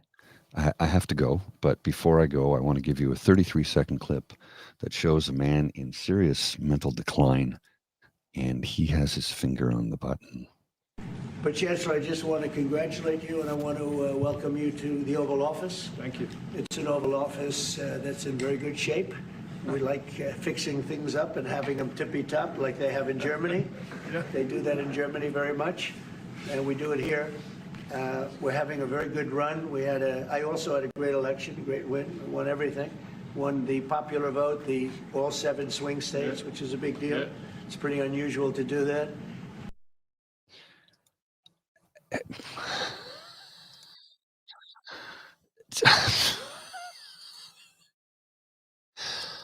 You're muted, sir. Sorry. There, I got you. You're good. Sorry. Sometimes it turns on when we put on a video automatically. Yeah. You gotta keep your eye on that. That is literally all he wants to do is brag to everybody. I won this. Look at what I've done. Look at all these beautiful things. You've done nothing. You're a useless excuse of a human being. Go away. You know what he makes me think of? You ever watched Married with Children? Mm-hmm. Al Bundy, all these years, like those 3 touchdowns he caught in a single game. Yeah. In high school. When he peaked. Yeah. This is the same thing. Yeah. It's the same thing. I won bigly. All 7 states. Person, woman, man, camera, TV. I'm so smart. We like to keep it's an Oval Office here in the Oval Office. It's an Oval Office that we like to keep in tippy-top shape like they do in Germany. What? What the? That man is not well. He's not. And this is not new. This has been going on for a very long time. And he has access to the button. Remember that. I got to go. My doggy really needs out. I will see you all later. Thanks for coming. Thanks for joining us. We appreciate each and every one of you. And yeah, if you can share our link to get people to join the chat. We love having people in the chat. We know there's about 1,000 people watching right now, many of them on the Twitter platform. And we're happy to have you there too. Don't get me wrong. But it's great if you're able to join the chat because you can meet some great people in the chat. And if you go to youtube.com/@truenortheagerbeaver media, You can join the chat right there. Whoops, I meant to take that off the screen. You can join the chat and meet some wonderful people, become part of the damn fam. Gotta go. I will see you all later. All right, my friend. Have a wonderful weekend. Yay. Yes, get on cover. Yes, the Netherlands will hold snap elections on October 29th after Geert Wilders pulled out of the ruling coalition. Yeah. So again, lots of news. And I think Poland recently had some elections, and unfortunately, by a very, very, very, very, very thin margin, I think it's less than 1%, unfortunately, elected someone who is a little more Trump aligned, it seems. So, which is a real shame in that battle for Ukraine, because Poland was the nation that was ready to go now and very much in support of Ukraine. And now it seems that will be somewhat in question with the change in government. But we will keep you posted on developments with regard to that. So yeah, we have a situation here where the Conservatives are basically, and Doug Ford are basically demanding that the federal government do things right away within the next 10 days. Because before we have the G7 meeting, that could just upend that meeting and any progress that would be there. So, like I said, like the gentleman said, immediacy is not the path forward at this time. Slow, judicious, deliberate.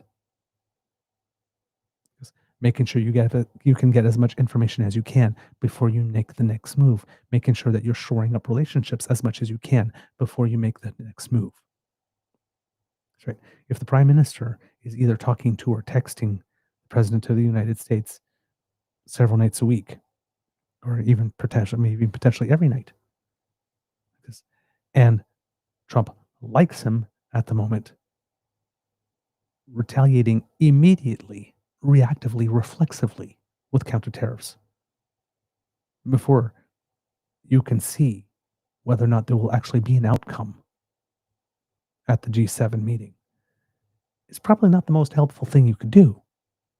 Again, it'll feel good in the moment. You'll get the 5 minutes or 5 seconds of catharsis. Yeah, we punch back. And then the reaction will have an equal or opposite reaction. Well, I shouldn't say equal. We'll have an opposite reaction. And it probably won't be equal because in this case, when someone feels threatened or defied, in this case, when it comes to Trump, they will react with a force and violence that is equal or superior to the threat or insult that they feel. And since Trump's policy is, if they swing at you, you swing back twice as hard and twice as often, any reaction is going to be completely disproportionate. Now, that doesn't mean that we don't stand up for ourselves. That doesn't mean that if after a few weeks of working at this and the G7 happens and all that kind of stuff, that there is no movement or whatnot, that we do not do anything. But we do have a luxury of time. Now, with steel and aluminum tariffs, of course, you have, I think it is the mayor, oh God, I think it is Sudbury, if I'm not mistaken, but I could be wrong on that one. But where Algoma is located, stating specifically that, they're going to be needing some types of supports relatively soon because, how much of Algoma's production goes to the United States is a very significant portion. And all of that is now tariffed at 50%. And he's basically saying that is completely unsustainable for the industry. So it would be able to survive maybe like a week or two, if that. But if there isn't really anything by there needs to be something. So the supports that are going to be needed for these industries and for the workers when it comes to steel and aluminum specifically are going to need to happen relatively quickly, especially if there is no type of resolution of any kind after the G7. And remember, we have like 3 different types of tariffs, right? They're the, I think that what they call the 323 tariffs. And then there are the fentanyl tariffs. And then there's just, this latest one here, the steel and the sector tariffs specifically. and there are more coming, right? He still hasn't done anything on pharmaceuticals yet, and and there's a whole bunch of other things that he would like to attack. So, we could, in all this conversation that we're talking about here, it's like we could sign something else away like this and think, okay, great. Yeah, those fentanyl tariffs are gone. And then 3 days later, okay, now here's some pharmaceutical tariffs for you. And boom. And so it's not as easy as you do it to me, I smack you back right away. Thanks. We do have some luxury of time. We do have some flexibility. We do have that. So we should use it. And reflexive reactions are usually not great. They're just generally considered escalation. But if you leave a little time and you try to work something out and you say, well, listen, we tried, it didn't happen, so we're going to have to, just match you. That is, how would I put it? It may not be received as well. Or any better, I should say, not as well. It may not be received any better, but it could be. It could be. Right? So, and it was certainly would be well regarded and well viewed worldwide, because there is a worldwide PR thing going on here as well. Right? How it is that we stand up to them, how it is that we act, if we're as brash and as rash as they are, then we just, the saying, never argue with an idiot. Right? Because people looking after a while won't be able to tell the difference, or never wrestle with a pig because the pig likes it and eventually you both get dirty. So this, again, conservative thing like show strength, react now, punch back, slap the tariffs now, where's the budget now, where's this now, show us the plan now, reveal everything now. It's like, don't hide anything, don't keep an ace card, tell us everything you're going to do now, reveal your hand. It's just dumb. It's just dumb. And anybody in Canada who's serious about wanting to get to a solution rather than just wanting to see our prime minister reach out his hand and slap Trump across the face and go, yeah, consequences be damned. Listen, everybody's entitled to an opinion to express it, but they really should not be participating in this conversation, because they're not bringing anything serious or useful to it. This is a very high-level strategy and diplomacy situation, because where we cannot afford to lose mastery of ourselves in public the way that Orange Thrush does. We have the good fortune of having a man who is thoughtful as our prime minister. Let's give him time and space to think. We happen to have a man who's strategic. Let's give some time for a strategy to play out. Now is not the right approach. And I don't know who the Conservatives think they're winning over with this. But it's just nonsense. It makes no sense. And it's just silly and unserious on its face. All right. The last little segment in this conversation deals with what could be some immediate next steps that we can go to.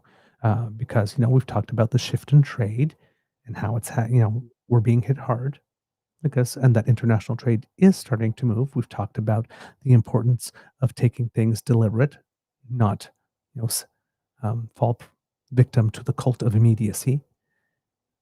But, right, a pipeline is not going to be built in 2 years. There's not going to be a project for a pipeline that's going to use our steel and aluminum that could be, starting next week. We're not going to have a new, even though Flavio Volpe, who we're hoping to get back on the show, is seeing what Trump is doing as an opportunity to bring the Aero car that was designed maybe into full production. You don't want our cars, you don't want anything, you want to take some stuff away. Okay, well, what if we use our plants to make a Canadian made car then and try to sell that one to the world? Well, again, that's a great way. It's a great thing to do. It's a great way to reorient ourselves to the future. But that too would take time, right? Diversifying production lines, right? Creating more sheet metal, for example. Well, that could be an option, but things need to be retooled for that to happen. That's not going to happen immediately either, right? So, and if you think of the conversation that we had with Susan, the clip that we showed you with New Brunswick Premier Susan Holt, where she's saying, well, yes, there are those things, but for us, there are some things that could be done immediately, like, anything to expand the port, for example, that could be started on relatively quickly, upgrading certain systems, right? That could be done immediately. So there are some things that can start now, right? There's like immediate term, short term, midterm, and long range term projects. So at this moment, because we have to move relatively quickly, we have to be able to distinguish between things that can be done now very quickly and things that can be done then, or things that will have to be done later, and then figure out the various types of compensations and supports, not only to bring about these changes like this, but to tide people over, because you want to do this while you still have an industry. If you wait for the industry to fall off all over and then try to create it back again, right? You may have lost it forever, which was the same principle we had when COVID was happening. Right? The Conservatives would have been very happy to let all these businesses fail and then let them start all over again. But that would have been very, very difficult.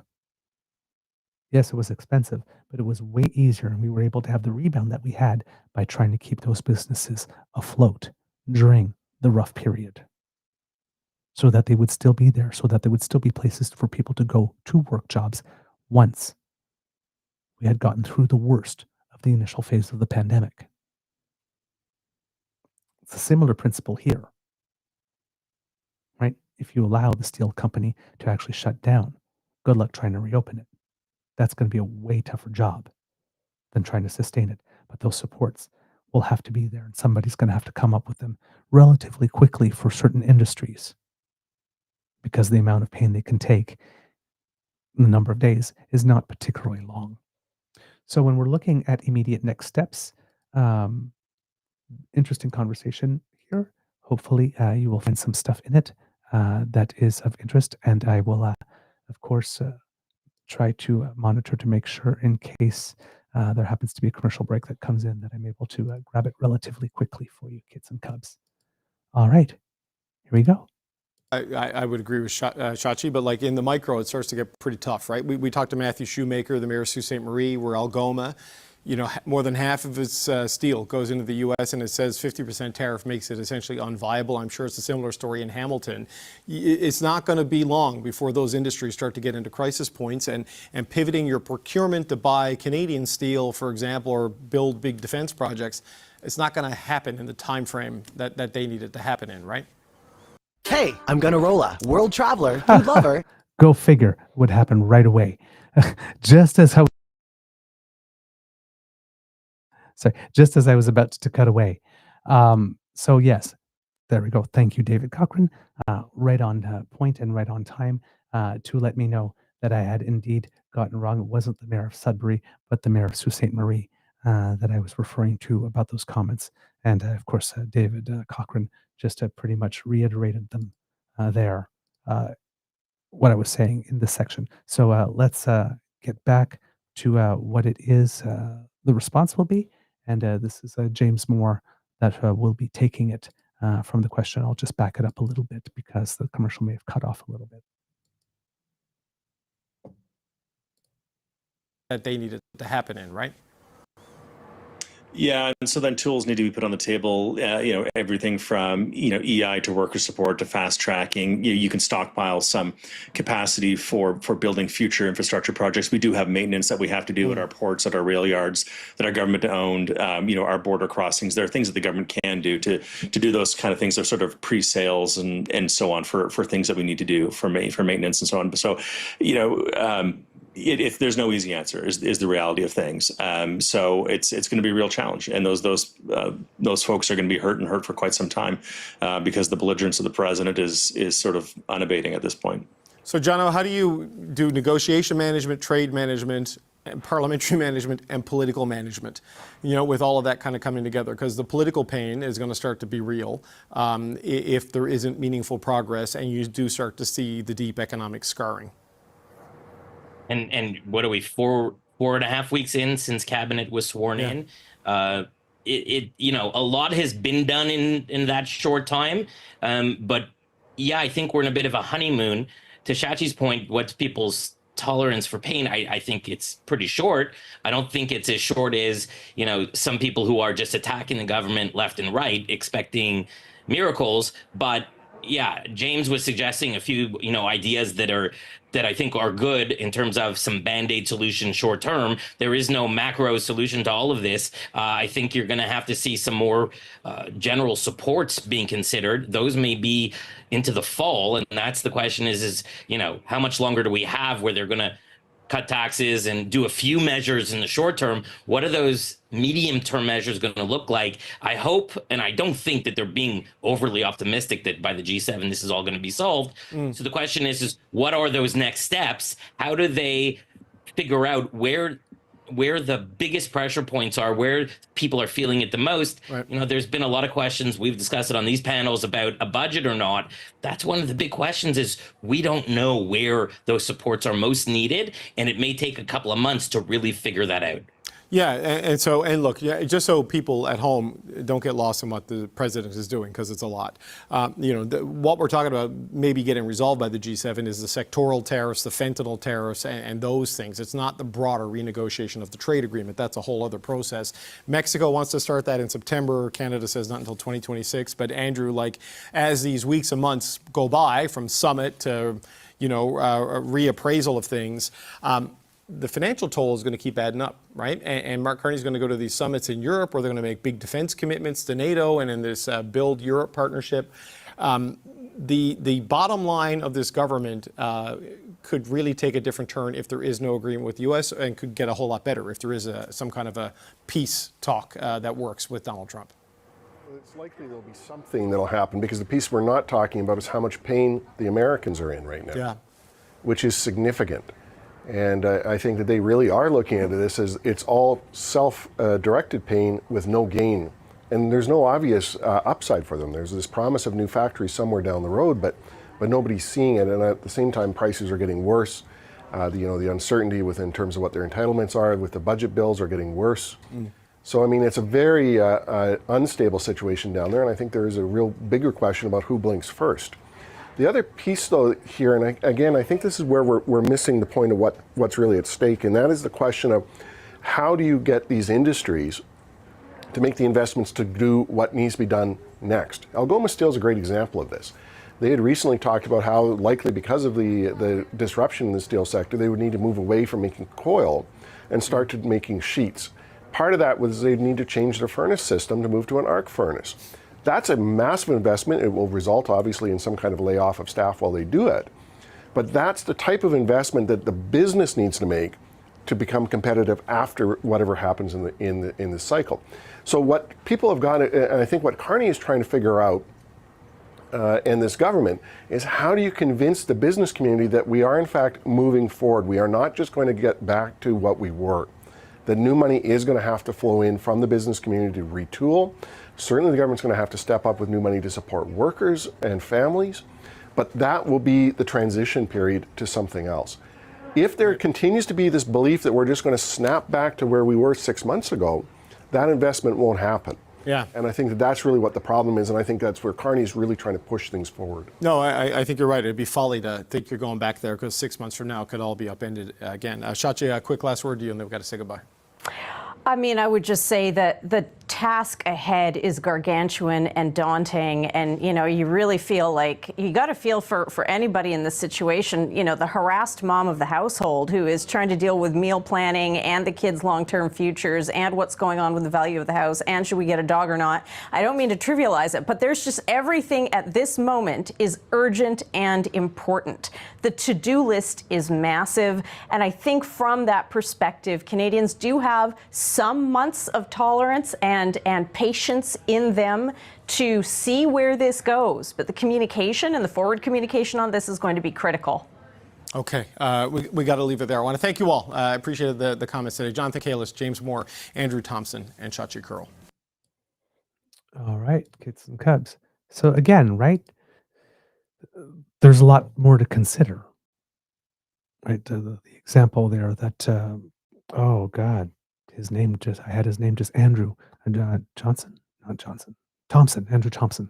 My word, was stating like when he was talking about Algoma and moving to sheet metal and needing that furnace and all that kind of stuff. Right, there is some retooling that we'll have to do. These things are not instantaneous. They don't happen overnight. Some of these things are short-term projects if you have to retool a little bit, but you know exactly where it is that you're going. Okay, that might be a couple of months disruption here or there, or a couple of weeks if you're really lucky, but probably a couple of months disruption, and then you're back at it, or at least you're able to diversify. And in that time, maybe you're able to, find some markets. But snap your fingers and our entire economy is reoriented is not going to happen. Right? Snap your fingers and a full plan, right? That has every strategic and tactical consideration and approach and method in there is not going to be there, right? When Prime Minister Carney, then candidate Carney, said that he had a plan. Yes, he had a plan. He had the broad outlines. He knew the directions we needed to go, but this very, very clear specifics about which industry and how much money and which project that we're going to, that clearly wasn't defined yet. That's why you talk to people and you have consultations and you figure it out, and then you determine what stays, what goes, and how much budget, and then you finalize it, or you French, and the word in French is étoffer. You substantiate your plan. You add more substance. You add some meat to the bone. You have the outline like this, and then you fill in those spots with actual concrete things that you can do, like with a date and by when, and a budgetary envelope associated with it, like this, and a person responsible, and maybe even a little bit of framework regulation around it. But each of these things is a building block, right? And a lot of that work can start now, obviously, but between the time, like right now at that Prime Minister and First Minister's meeting, right? They agreed on broad categories and criteria. Nobody pointed to a project, say, we're going ahead with this one. Particularly on the big ones, right? For which some type of corridor would need to be approved. But yeah, if Algoma does want to change that furnace, that's something that they can decide today. That's something that somebody could say, okay, we'll help you fund that. Let's start doing that like this. You need the supports for your workers, your company. While that happens, good, let's do that. The ports. Oh, you need to change a system so that you can store more containers or load them on a boat faster, and there's better technology and you can do that. Fine. Let's do that right away. That can be done. So there are ways to increase productivity that don't necessarily require spending a lot of money. That's where you can get a little boost. But the very, very big projects, if we're building a new road, if we're building a new rail line, if we're building a new pipeline, if we're building a new deep water port, those are going to take a little time. And we still have to do them because if we are reorienting for the future, those things need to be done. But again, it's not snap your fingers and they happen. Right? So I really liked this conversation. I thought it was sober. I thought it was reasonable. Again, I keep on saying, Canadians are radically reasonable. And that falls into that domain for me. I just really liked seeing people who know what they're talking about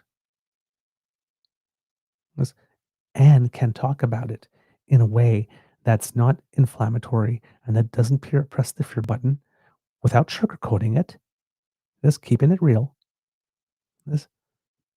but letting us know, okay, if we're going to do this, here are some realities and here are some steps, right? And here are some, and these here are expectations that are completely unreasonable to have. This is conversation that does move us forward and brings people along. This is a very quality conversation. So I am very, very happy that this is happening, that people are getting to see that. Great comments in the chats, kits and cubs. I saw a comment there saying about the comments appearing on screen don't necessarily coincide with the time of what's on screen. Yeah, that is the case because we put them up ourselves. So, when we have video clips, it gives us time to catch up on some. And it's kind of hard for me to read the comments on the side while I'm trying to look at the camera because the comments are over there and actually be able to put them on. So we sometimes have lots of gaps without comments and some of them appear a little delayed, but we like to show some people, we like to include what it is that you think on the show for everybody else to see, especially those who are not able to be here with the chat with us. So that's why there's a little discordance in the time and you will notice. So those who have observed that, yes, you did observe correctly, and it's not a problem with the computer, and you don't have to reboot. It's just when it is that we're able to do this, because our primary focus, of course, is to deliver the content to you, and then the chat feature is a wonderful added bonus that we can add, but we don't want it to distract from the main show while we're doing it. But thanks for pointing it out and raising the question so that we could address it. And here, great comment from Linda M. here. If Canada becomes reactionary, we risk becoming perceived as an unpredictable trading partner just when we're seeking new avenues of trade with other countries. Exactly. How we look to the nations that we are approaching in order to diversify our trade matters. Plus, they're also looking to us, given that we're in proximity, to see what we do, to see if there's anything that they can learn from us. Also, so it's almost like we need to be all the more better than because we are setting the example. It's maybe not fair, and maybe it's an extra burden that we shouldn't have to carry because, well, let's just think of ourselves. But we do live in a world and we do have friends and people are watching us, and what we do does serve as an example. So it does behoove us to be the best possible example in this situation as well. All right, kids and cubs, a couple of other little things that are happening here. We've talked a little bit earlier in the show about the drop for the Conservatives, either in support and in this, we've been criticizing, or pointing out, well, criticizing, I guess would be right, critiquing the fact that the Conservatives don't seem to have got the message about learning and growing. I mean, they said that they would, and they took some time to film a video of Pierre walking through a field with his wife saying that he would, but that was the extent of it. We haven't seen much from that point on. It's almost as if they thought, well, if we say in a video that we will, that will be enough for the people who vote for us. But it's not. It's not enough, and it's not happening.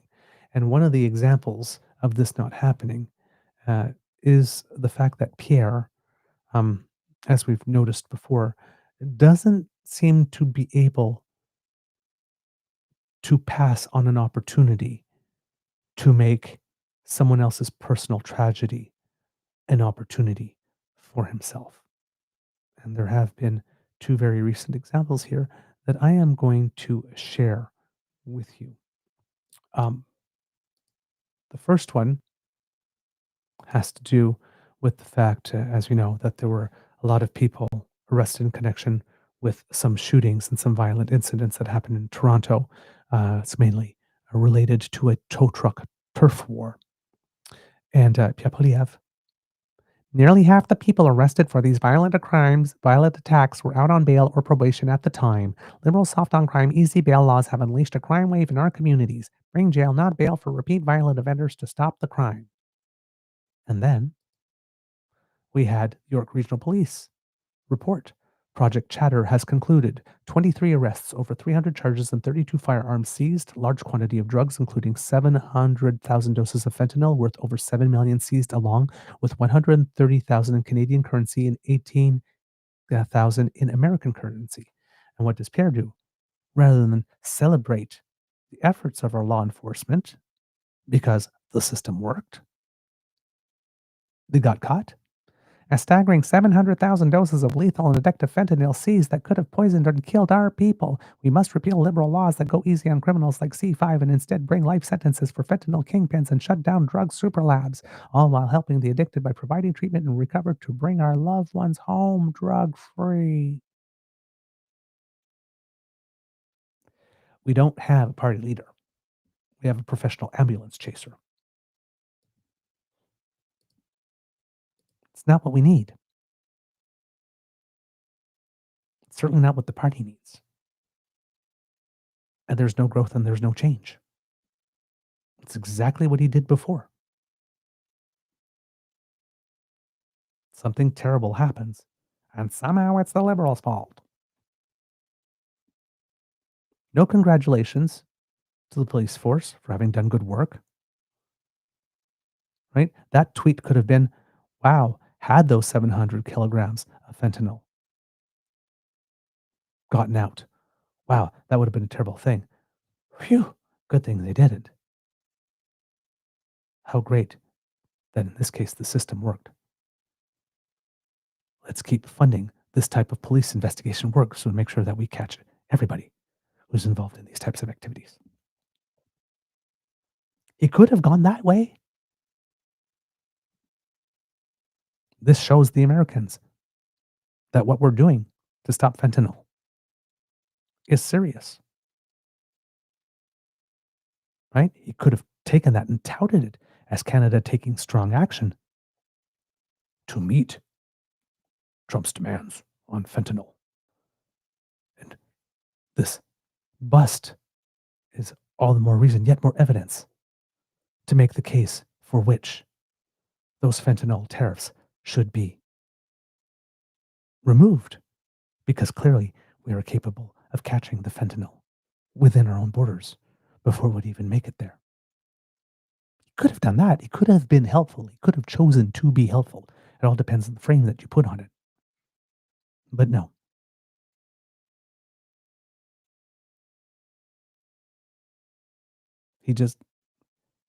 The system worked. Be happy. Oh, sorry. I'm talking about Pierre. Pierre Poilievre conservatives. They're unable to be happy. It's just not in their repertoire. Oh my God. It's exhausting, isn't it? Just the constant negativity. Constant negativity. Other little bit of news. It seems that the Conservative Party of Canada in the Senate have picked up a new senator. Somebody has crossed the floor. Yeah, floor crossings in the Senate are a little more rare, but they can happen. And this is a gentleman who goes by the name of, if I'm not mistaken, David Adams Richards, who was, I believe, appointed by Prime Minister Trudeau, if I am not mistaken. Now, of course, it is no surprise whatsoever that the Conservative Party of Canada would welcome a turncoat.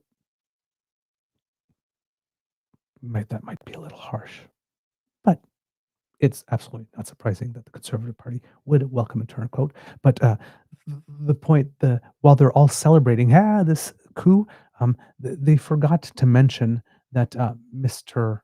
or Senator Phillips, in this case, is 74 years old and will be 75 in October when he ages out. So, yeah, they've got an extra senator for a few months, which gives me the impression that this announcement might have more to do, and I have no information on this one way or another, but if I am being my slightly cynical self when it comes to this types of thing, it seems to me that this might be more about what position Mr. Phillips has after he leaves the Senate than anything that he will be able to do within the Senate in the mere few little months that he still remains a senator within the Conservative Party. I would say. I could be wrong. That's just my spidey, my BV senses. I was going to say spidey senses, but my BV senses. The other thing that happened yesterday is that Doug Ford decided that 25 days sitting in the Ontario legislature in 2025 so far was a lot of work, was very productive and sufficient. And now it's time for the House to rise until October.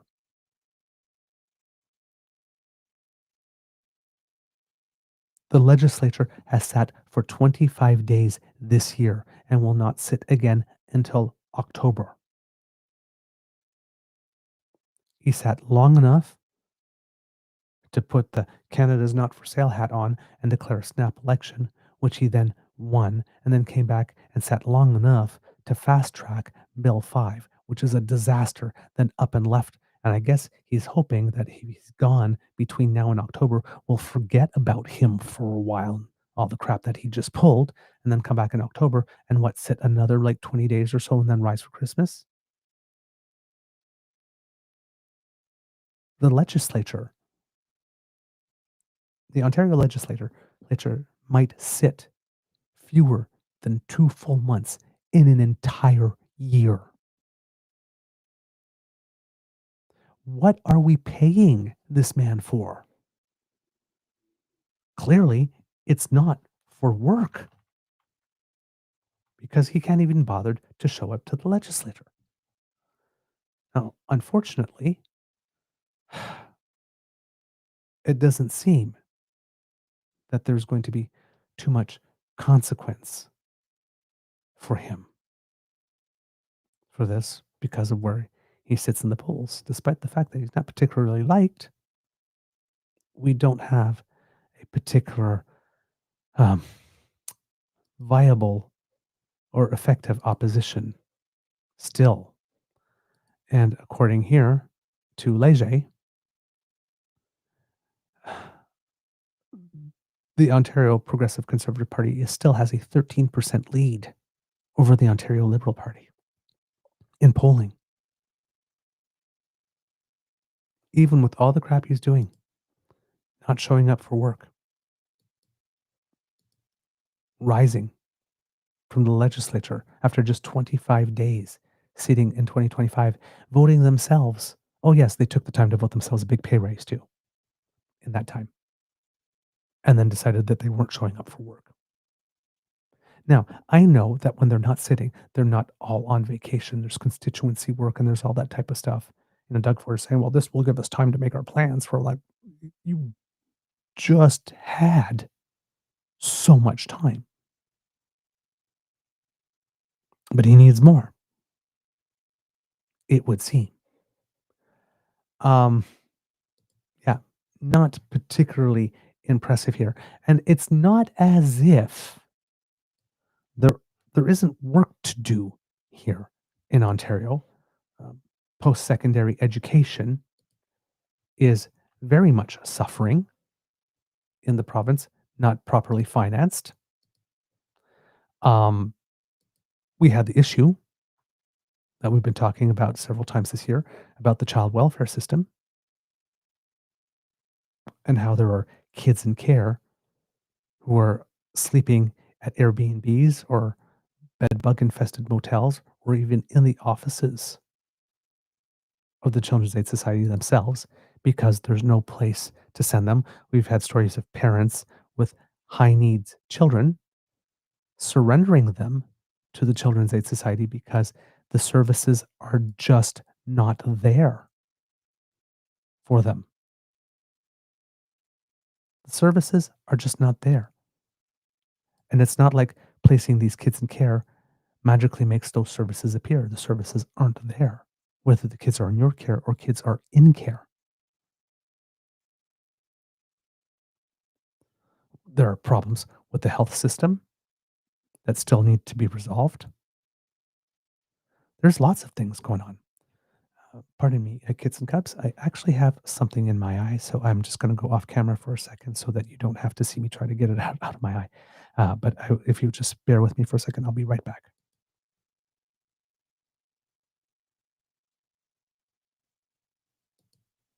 There we go. That's better. Sorry about that. It was getting very hard to read and keep my eyes open and look for stuff. And then there's something yesterday that happened to particularly drive that home. And we're going to start by showing you alleged health minister Sylvia Jones here talking about this. And I'll tell you what it is, but you'll get it's clear enough. devastating when you hear about something that we've had measles vaccine in Canada and around the world for almost 5 decades. And yet we still have individuals who, for many different reasons, are choosing not to get vaccinated. Our multi-million-dollar social media campaign is that reminder to people of the importance and, frankly, the risks of not getting a vaccine. Okay. What happened, kids and cubs, is that there was a premature baby who was born, and because measles, similarly to HIV, which is a virus that can be what they call vertically transmitted from mother to child,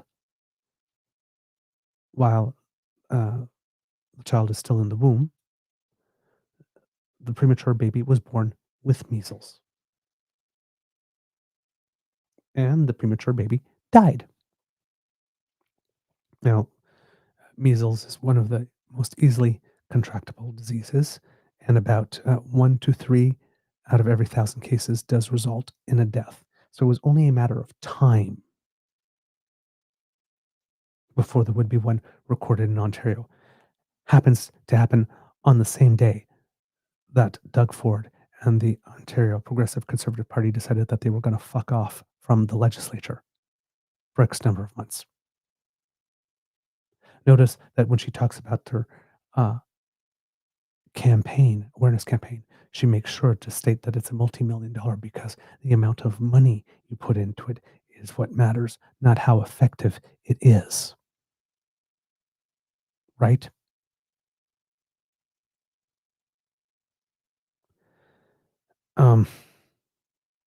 There's still work to do. They need to get their asses back.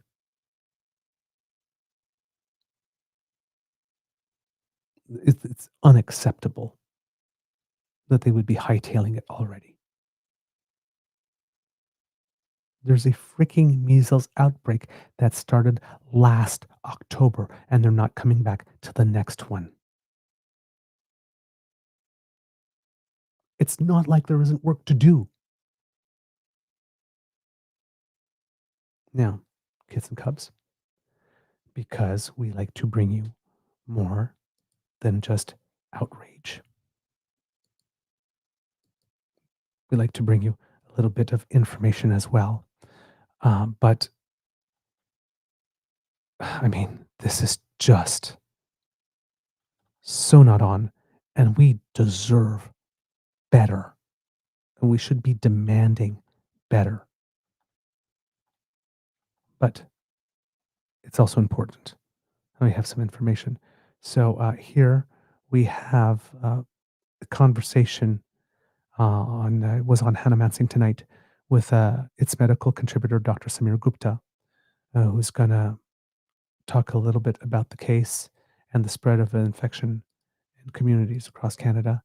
And there might be some additional information here that you can glean that will be helpful to you. All right.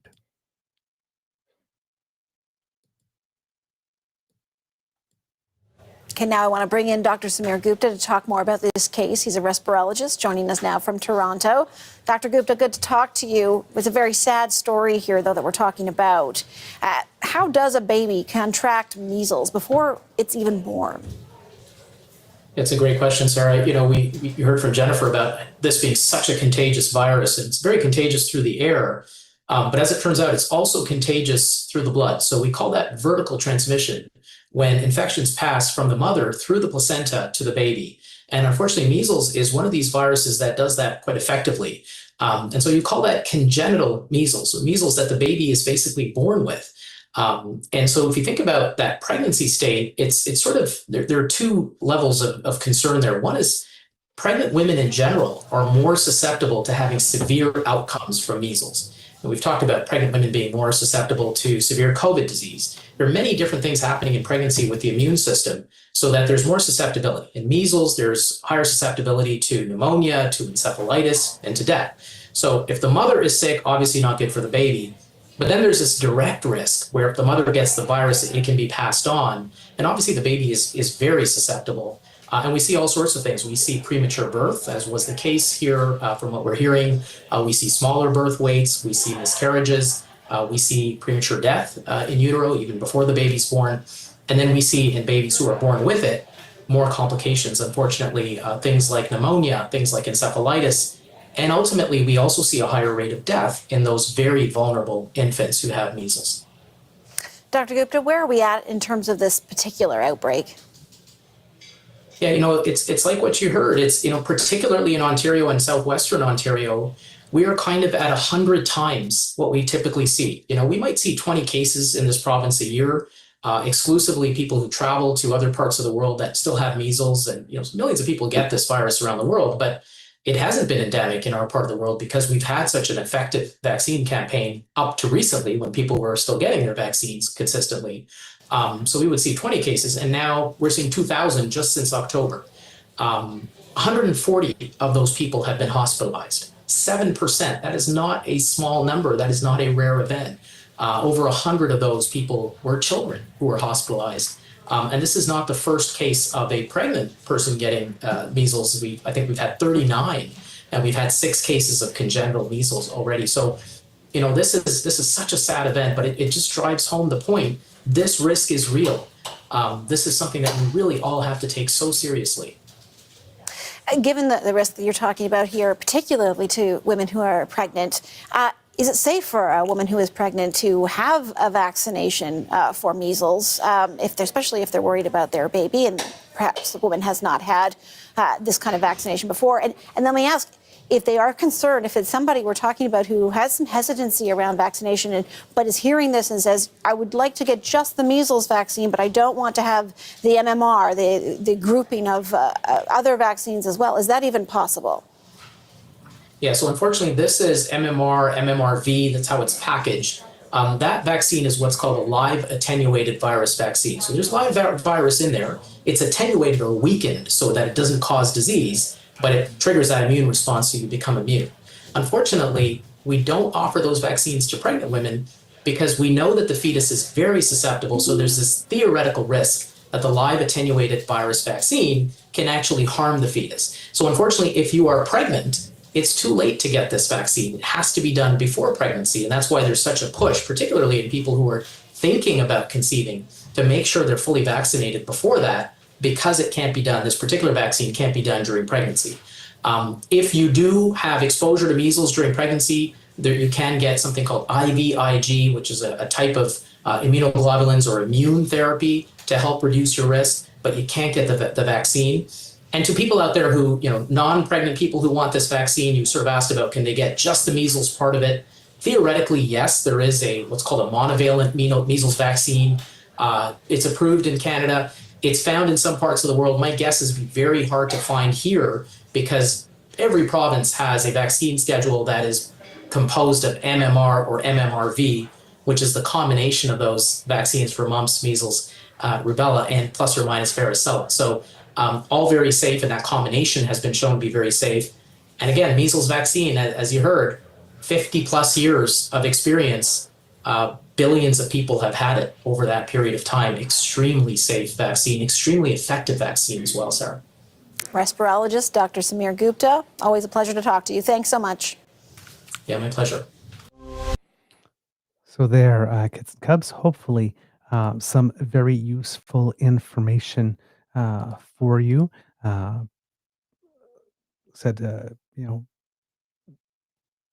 If you are doing family planning at the moment and you are thinking of bringing a new one into the world, if you do not have your MMR shot, getting it is probably a good idea because you cannot get it while you are pregnant, because that would be dangerous. So hopefully some information or some news you can use in that. I also want to take a stop here to say hello to Kit Cassie, who's joining us. I know you've been working nights, and Kit Cassie made this comment, and I just want to raise it up that it hasn't to do with this. I'm sort of shifting over, but mentioning about tariffs and how they impacted farmers and all that kind of stuff. And just in case you didn't see our episode, because I know you're working nights, at the first minister's meeting, along with the prime minister, they did specifically speak of those tariffs that was affecting farmers and then that was affecting the fishery that were imposed by China. So hopefully there will finally be some action on this and people paying attention to that because as has been rightfully commented both by Kit Cassie and Kit Saucy, the farmers and the fishermen, fish harvesters and all that um, are often left behind when this type of things happen.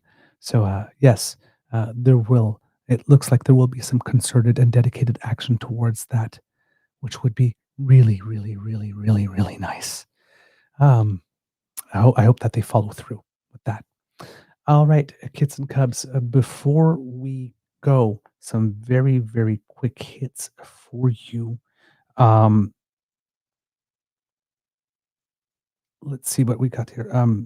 It's more like some housekeeping stuff, really. But the Liberals proposed tax decrease from 15% to 14% was unanimously voted for in favor. So that is unanimously voted for in favor. Yeah, sorry, that was redundant. Was passed on a unanimous vote is what I meant to say. Had I gotten it right the first time? And so that is now a thing. It's now passed, and that will go into effect. I believe it's to come into effect on July 1st. The government introduced a Ways and Means motion to make the tax changes last week, and all MPs voted in favor of it yesterday. So that will pass.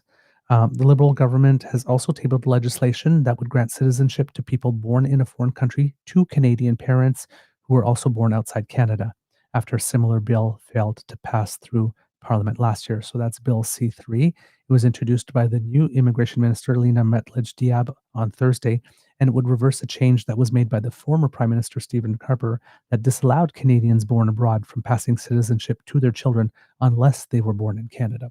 So in other words, for example, if you are someone that was not born in Canada, but you are now Canadian citizen, and you should have all the rights and privileges of every Canadian citizen, but you had a child while you were away, right? Probably not on vacation, but let's say you were working outside the country, like for a year or so. Because under the manner in which Stephen Harper changed the law, your child would no longer be a Canadian citizen, would not be a Canadian citizen, because you weren't born in Canada, even though you have Canadian citizenship now. So it was really something creating two classes of citizens, because in Canada, right, a Canadian's a Canadian, whether you were born here or not. Once you have your citizenship, we do not have two classes of Canadians. We just have Canadians. So why it is that some Canadians, when they went abroad and their child was born there, that their child had citizenship and others didn't. Racism. Most likely. The assumption. So, yeah, not sure why that decision was made in the first place and how it was justified, but that was a big wrong that was corrected. Now, this happened as a result of a 2023 ruling from the Ontario Superior Court of Justice, which found the change to be unconstitutional. Duh. Another way that Stephen Harper, many of the ways that Stephen Harper tried to screw us over, and the reason for which he, even though conservatives love him, he was actually terrible because not only was he terrible for the economy, but he was also the most overturned prime minister in the history of the country, overturned by the courts. Every single time he was overturned by the courts was something unconstitutional, a violation of our country's highest law that he tried to ram down our throats or sneak through the back door. No wonder he's heading the IDU. Yeah. So that Ontario Superior Court of Justice had given the federal government until last spring to correct the issue. So this was something that was on the order paper in the last parliament. So the Trudeau administration had introduced a bill to amend the Citizenship Act last May, but it hadn't yet received royal assent when Parliament was prorogued. So basically, they reintroduced it as, so I think last time it was C71. They reintroduced it in this session as C3, and they just basically lifted all the text and just put it in there and said, so nothing has changed from the bill that was being considered previously. So that has been tabled. We'll see if it will pass. It'll be interesting to hear the debate from the conservative side of the House on that one to try and find a justification for why it is that certain citizens should have rights and privileges that others don't, just based on the fact of where they were born. Finally, Prime Minister Carney appointed 39 Liberal MPs to parliamentary secretary positions, which comes with a specific portfolio and salary increase. Parliamentary secretaries work closely with the file's corresponding cabinet minister and can be called upon to provide answers during question period or deliver government founding announcements. Notable appointments include Cody Blois and Rachel Bendayan, both who will serve as Carney's parliamentary secretary, so the Prime Minister's personal parliamentary secretary. Both were included in Carney's original cabinet after he won the Liberal leadership, but they were dropped when the ministry was revamped following the recent federal election. And in these 39, there are other names in there that were in that cabinet, that sort of temporary cabinet or transitional cabinet that are now such secretaries. And there are also some former ministers that are there as well. So, for example, Liberal MPs Ryan Turnbull and Rob Oliphant returned to their parliamentary secretary roles in the finance and foreign affairs portfolios, though Oliphant will share his duties with Mona Fortier. Mona Fortier was once the president of the Treasury Board, yes, which is an important sort of like the financial quarterback when it comes to how money is actually being spent. Longtime MP Sherry Romando was named the parliamentary secretary to Defense Minister David McGuinty, while Juno-winning musician David Miles, if you remember the song Inner Ninja by Classified, he was doing the vocal part on it, the singing part of it. So he is named to the Canadian Culture and Identity file.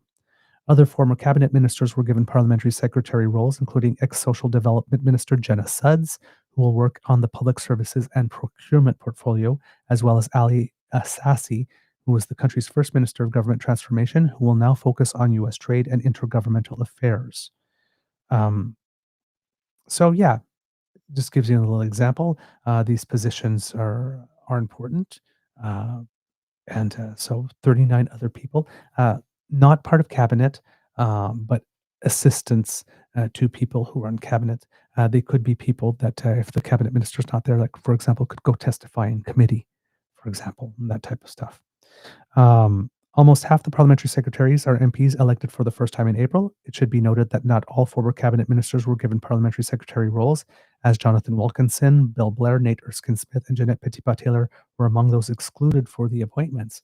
So, a double hit for Jonathan Wilkinson and Nate Erskine-Smith. And it would seem that we made a comment on a few shows ago about Trudeau's EQ versus IQ. And we said that, Carney is more IQ necessarily than EQ. It seems that in the case of naming the cabinet, these people that were in cabinet before were waiting by the phone for a call that didn't come, and that they had to call and say, am I in? And then find out that they're not. Nobody proactively called them and said, you're not in, but thank you for your service. And there was one person, it would seem, word on the tweet is, that did get a call saying that they would be in, and turns out that they weren't and did not get a call. So to let them know that things had changed, just found out. They had to call themselves. That type of management of relations, not a good thing. If that's what's going on, that's not particularly a good thing. It's the beginning of a mandate, so everybody's happy and all that kind of stuff that they won. So it passes, and there won't be too much fallout. But you can't do that too many times, and that should not become a habit, because there are consequences to that with regard to cabinet unity. So you have to treat people well. Parliamentary secretaries receive an additional $20,200 on top of their MP pay of $209,800, with 29 cabinet ministers, including Carney, 10 secretaries of state, and 39 parliamentary secretaries. More than 45% of the Liberal caucus has been given an elevated position within the government. Other people who we've been talking about who have positions, Jaime Batiste, who was the first Indigenous person to try to throw their hat in the ring for a party leadership, federal party leadership, becomes the parliamentary secretary to the Minister of Crown Indigenous Relations. So he'll be working with Mandigal Masti on this, which is a kind of interesting. No, she's at Indigenous Services, so he'll be interesting. Okay, so he won't be working directly under the Indigenous Minister of Indigenous Services, but will be working on the Indigenous file. So now we have two Indigenous MPs working specifically on Indigenous files, which is very interesting. Sean Casey becomes the parliamentary secretary to the Minister of Veterans Affairs and Associate Minister of National Defense. Let's see, do we have Leslie Church, who lost the by-election in St. Paul's originally, but then won the seat in the election. She is the parliamentary secretary to the Secretaries of State for Labor, for Seniors and for Children and Youth, and parliamentary secretary to the Minister of Jobs and Families and Persons with Disabilities. Let's see, who else do we have here? Names that we know. Corey Hogan, who won in Calgary Confederation, becomes the parliamentary secretary to the Minister of Energy and Natural Resources. So a Calgarian with the Minister of Energy and Natural Resources, who is a man, again, Tim Hodgson, who worked at Hydro One and has managed to strike deals with Indigenous peoples. So that could be a good duo. Anthony Housefather, a name from the previous government that was really well known, becomes the parliamentary secretary to the Minister of Emergency Management and Community Resilience. Kevin Lamoureux, another veteran of the party, becomes the parliamentary secretary to the leader of the government in the House of Commons. Carlos Letao, who was a finance minister in the Couillard government in Quebec, provincial, becomes the parliamentary secretary to the Minister of Industry, so gets a bit of a financial portfolio in that sense. Yasser Naqvi becomes the parliamentary secretary to the Minister of International Trade and parliamentary secretary to the Secretary of State for International Development. Talib Noor Mohammed, out from the West Coast, becomes parliamentary secretary to the Minister of Artificial Intelligence and Digital Innovation. And those are the bigger names that we know of that were there. So I believe that I've caught you up on all of the housekeeping as well. A very productive show, I think. Kids and Cubs, that's the end of our time together for this week. We hope that you enjoyed listening to us, because we enjoyed making this for you, especially today. Big thank you goes to our podcast founding sponsors, The Pepper Master, The Miss V Mysteries by Corvin Moon Publishing, and PsychicTarot.ca for their wonderful and generous support. They've been with us since the beginning and have never wavered. So yeah, I'm really happy that they're with us, and I hope they stay with us for a long time. We normally don't push them too hard, but if you have the opportunity to use their services, that would be absolutely wonderful. Father's Day is coming up, and if you have someone who likes to grill, maybe some sauces from the Pepper Master might be a good little treat. Just say. Kids and Cubs. I forgot what comes next. I normally do this by rote, and I've just drawn a complete blank. Oh, yes. Yes, of course. Podpage. How could I forget? Sponsored by the Ray Girl. I'm just being silly today. Yes, if you are busy and on the go and you don't have time to watch live with us, well, we're portable. We have a podcast version exclusively. No audio cast, just sound for your ears only. So if you are, very, very, very busy and you can't sit down and listen to the show, well, if you scan that QR code, that will bring you to our pod page, podpage.com/the-truenortheagerbeaver with a hyphen between each one of those words.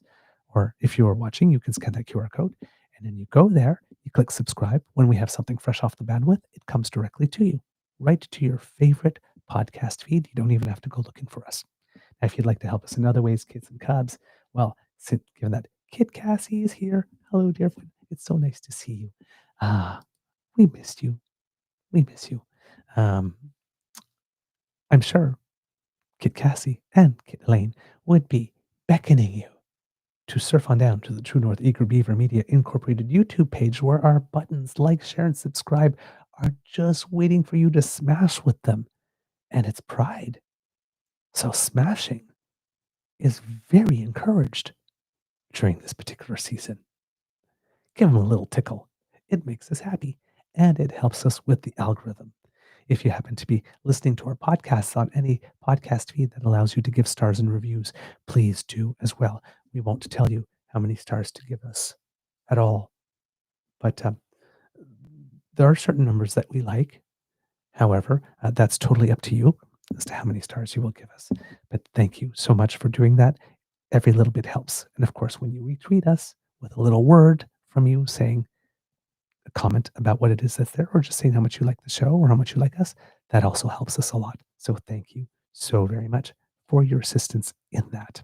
Now, kids and cubs, if you would like to help us in yet in other ways, we do incur some financial costs in order to bring this show to you. And if you would like to help us with those, we would be very, very grateful. You can do that by saying, "Atta Beaver, you did a good job today," or "Atta Grizzly, we really appreciate you. Here's a mug of hot chocolate," or "Here's a cup of coffee." A little treat always warms the heart. So if you are able to contribute to the Eager Beaver Lodge Emergency Hydration Fund, where every day we fight to keep our beavers moist. The cup is still not empty. I just can't help myself. If you're able to make a contribution, it is very, very helpful. And you also earn our undying gratitude, which is very, very, very important. But if you are not able to contribute financially, please do not worry, because the gifts of your participation and attention are the ones that matter the most to us. And we like to hear from you. So please write to us, truenortheagerbeaver@gmail.com.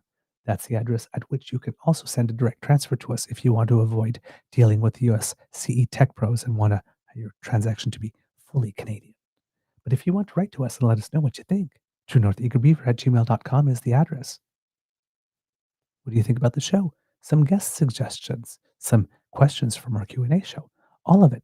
Please write to us. And if you want to reach us through our socials, at True Eager at the Blue Sky Beaver Lodge, as well as on the Shitter, True North Eager Beaver on Facebook, our original home. And if you happen to be listening on YouTube, either live with the Damn Fan or later at your own convenience, right down here in the chat.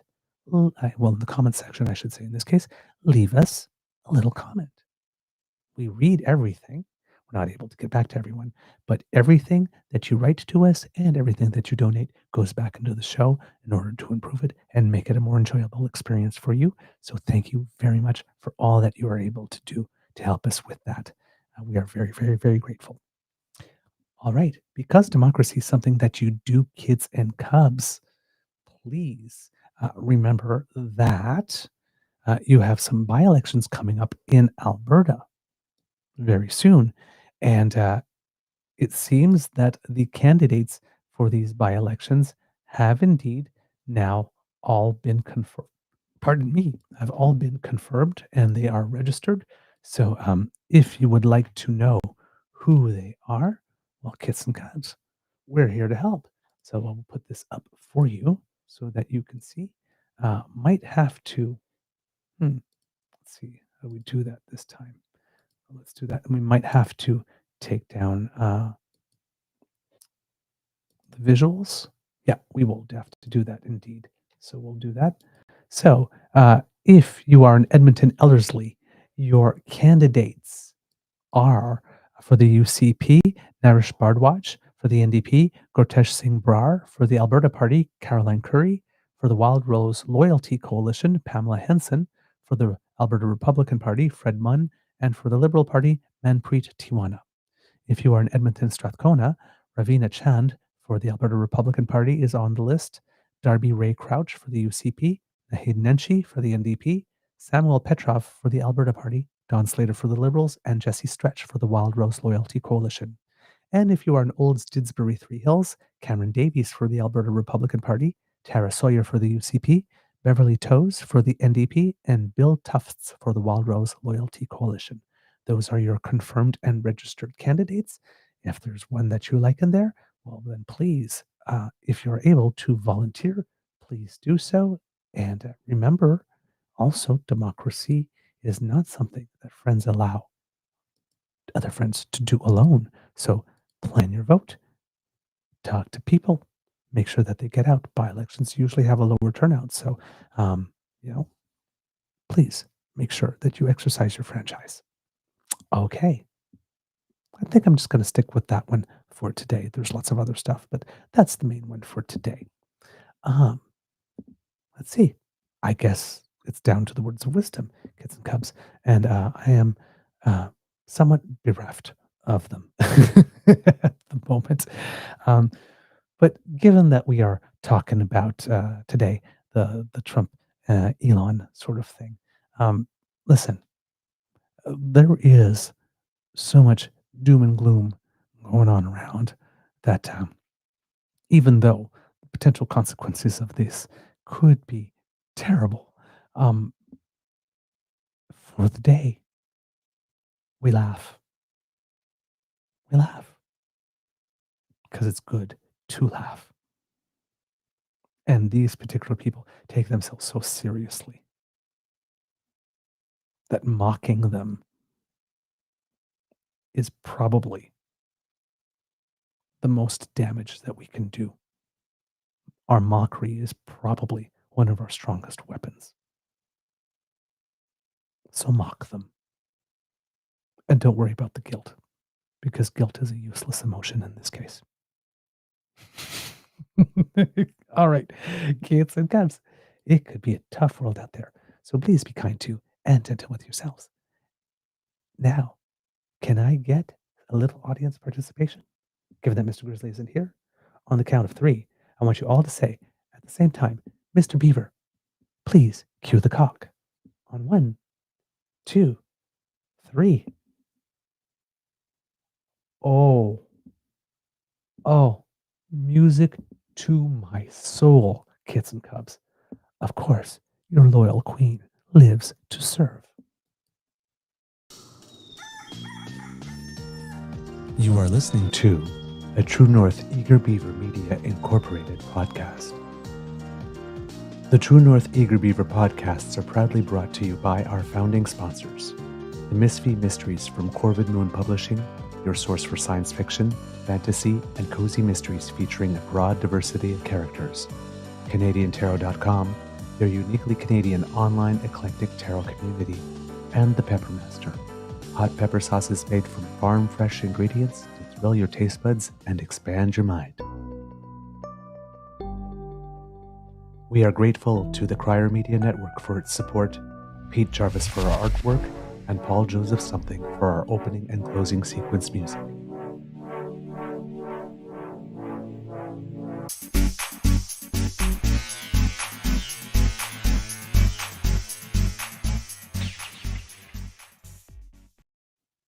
All right, kids and cubs, a couple of little details before we go away. It seems that Howie Mandel has been tapped to host a Canadian version of The Price is Right. That will be interesting. Also, if we're talking about Canadians who make us proud here, we've got 2 people here, Chloe Dunbar and Shariana Haas, who dominated the women's T47 100 meters and 200 meters at the WPA Grand Prix with gold and silver in both events. These are some absolutely fantastic para-athletes that we have in this country, and they deserve a little profile for having achieved such a fantastic result. So there they are. We definitely congratulate them on that success. That is a great achievement, and we are so very proud of them. Of course, Team Canada at the AmeriCup Under 16 will be facing Mexico in the quarterfinal. They are playing very well so far, and they swept the round robin. So we definitely want to encourage them. And as well, kits and cubs, you know that yours truly happens to be on crutches at the moment. And while from the old Canada series, it seems that on June 1st, I believe 1963, a certain Hollywood bombshell was in Banff and showing us that indeed crutches can be glamour and fashion, baby. Yes, that is indeed, if you did not know, and I'll try to make it a little bigger, none other than the lovely and fantastic, oh darn, Marilyn Monroe. There she is. Rocking the crutches, of course, wearing heels. Yes. So, just saying, I'm fashion forward. Hey, we do what we can. All right, kids and cubs. I think that's all I got for you today. So please, please have a wonderful weekend, and we will see you on Monday. And go Oilers! See you soon. Take care of yourselves. Amour et gros, gros, gros bisous.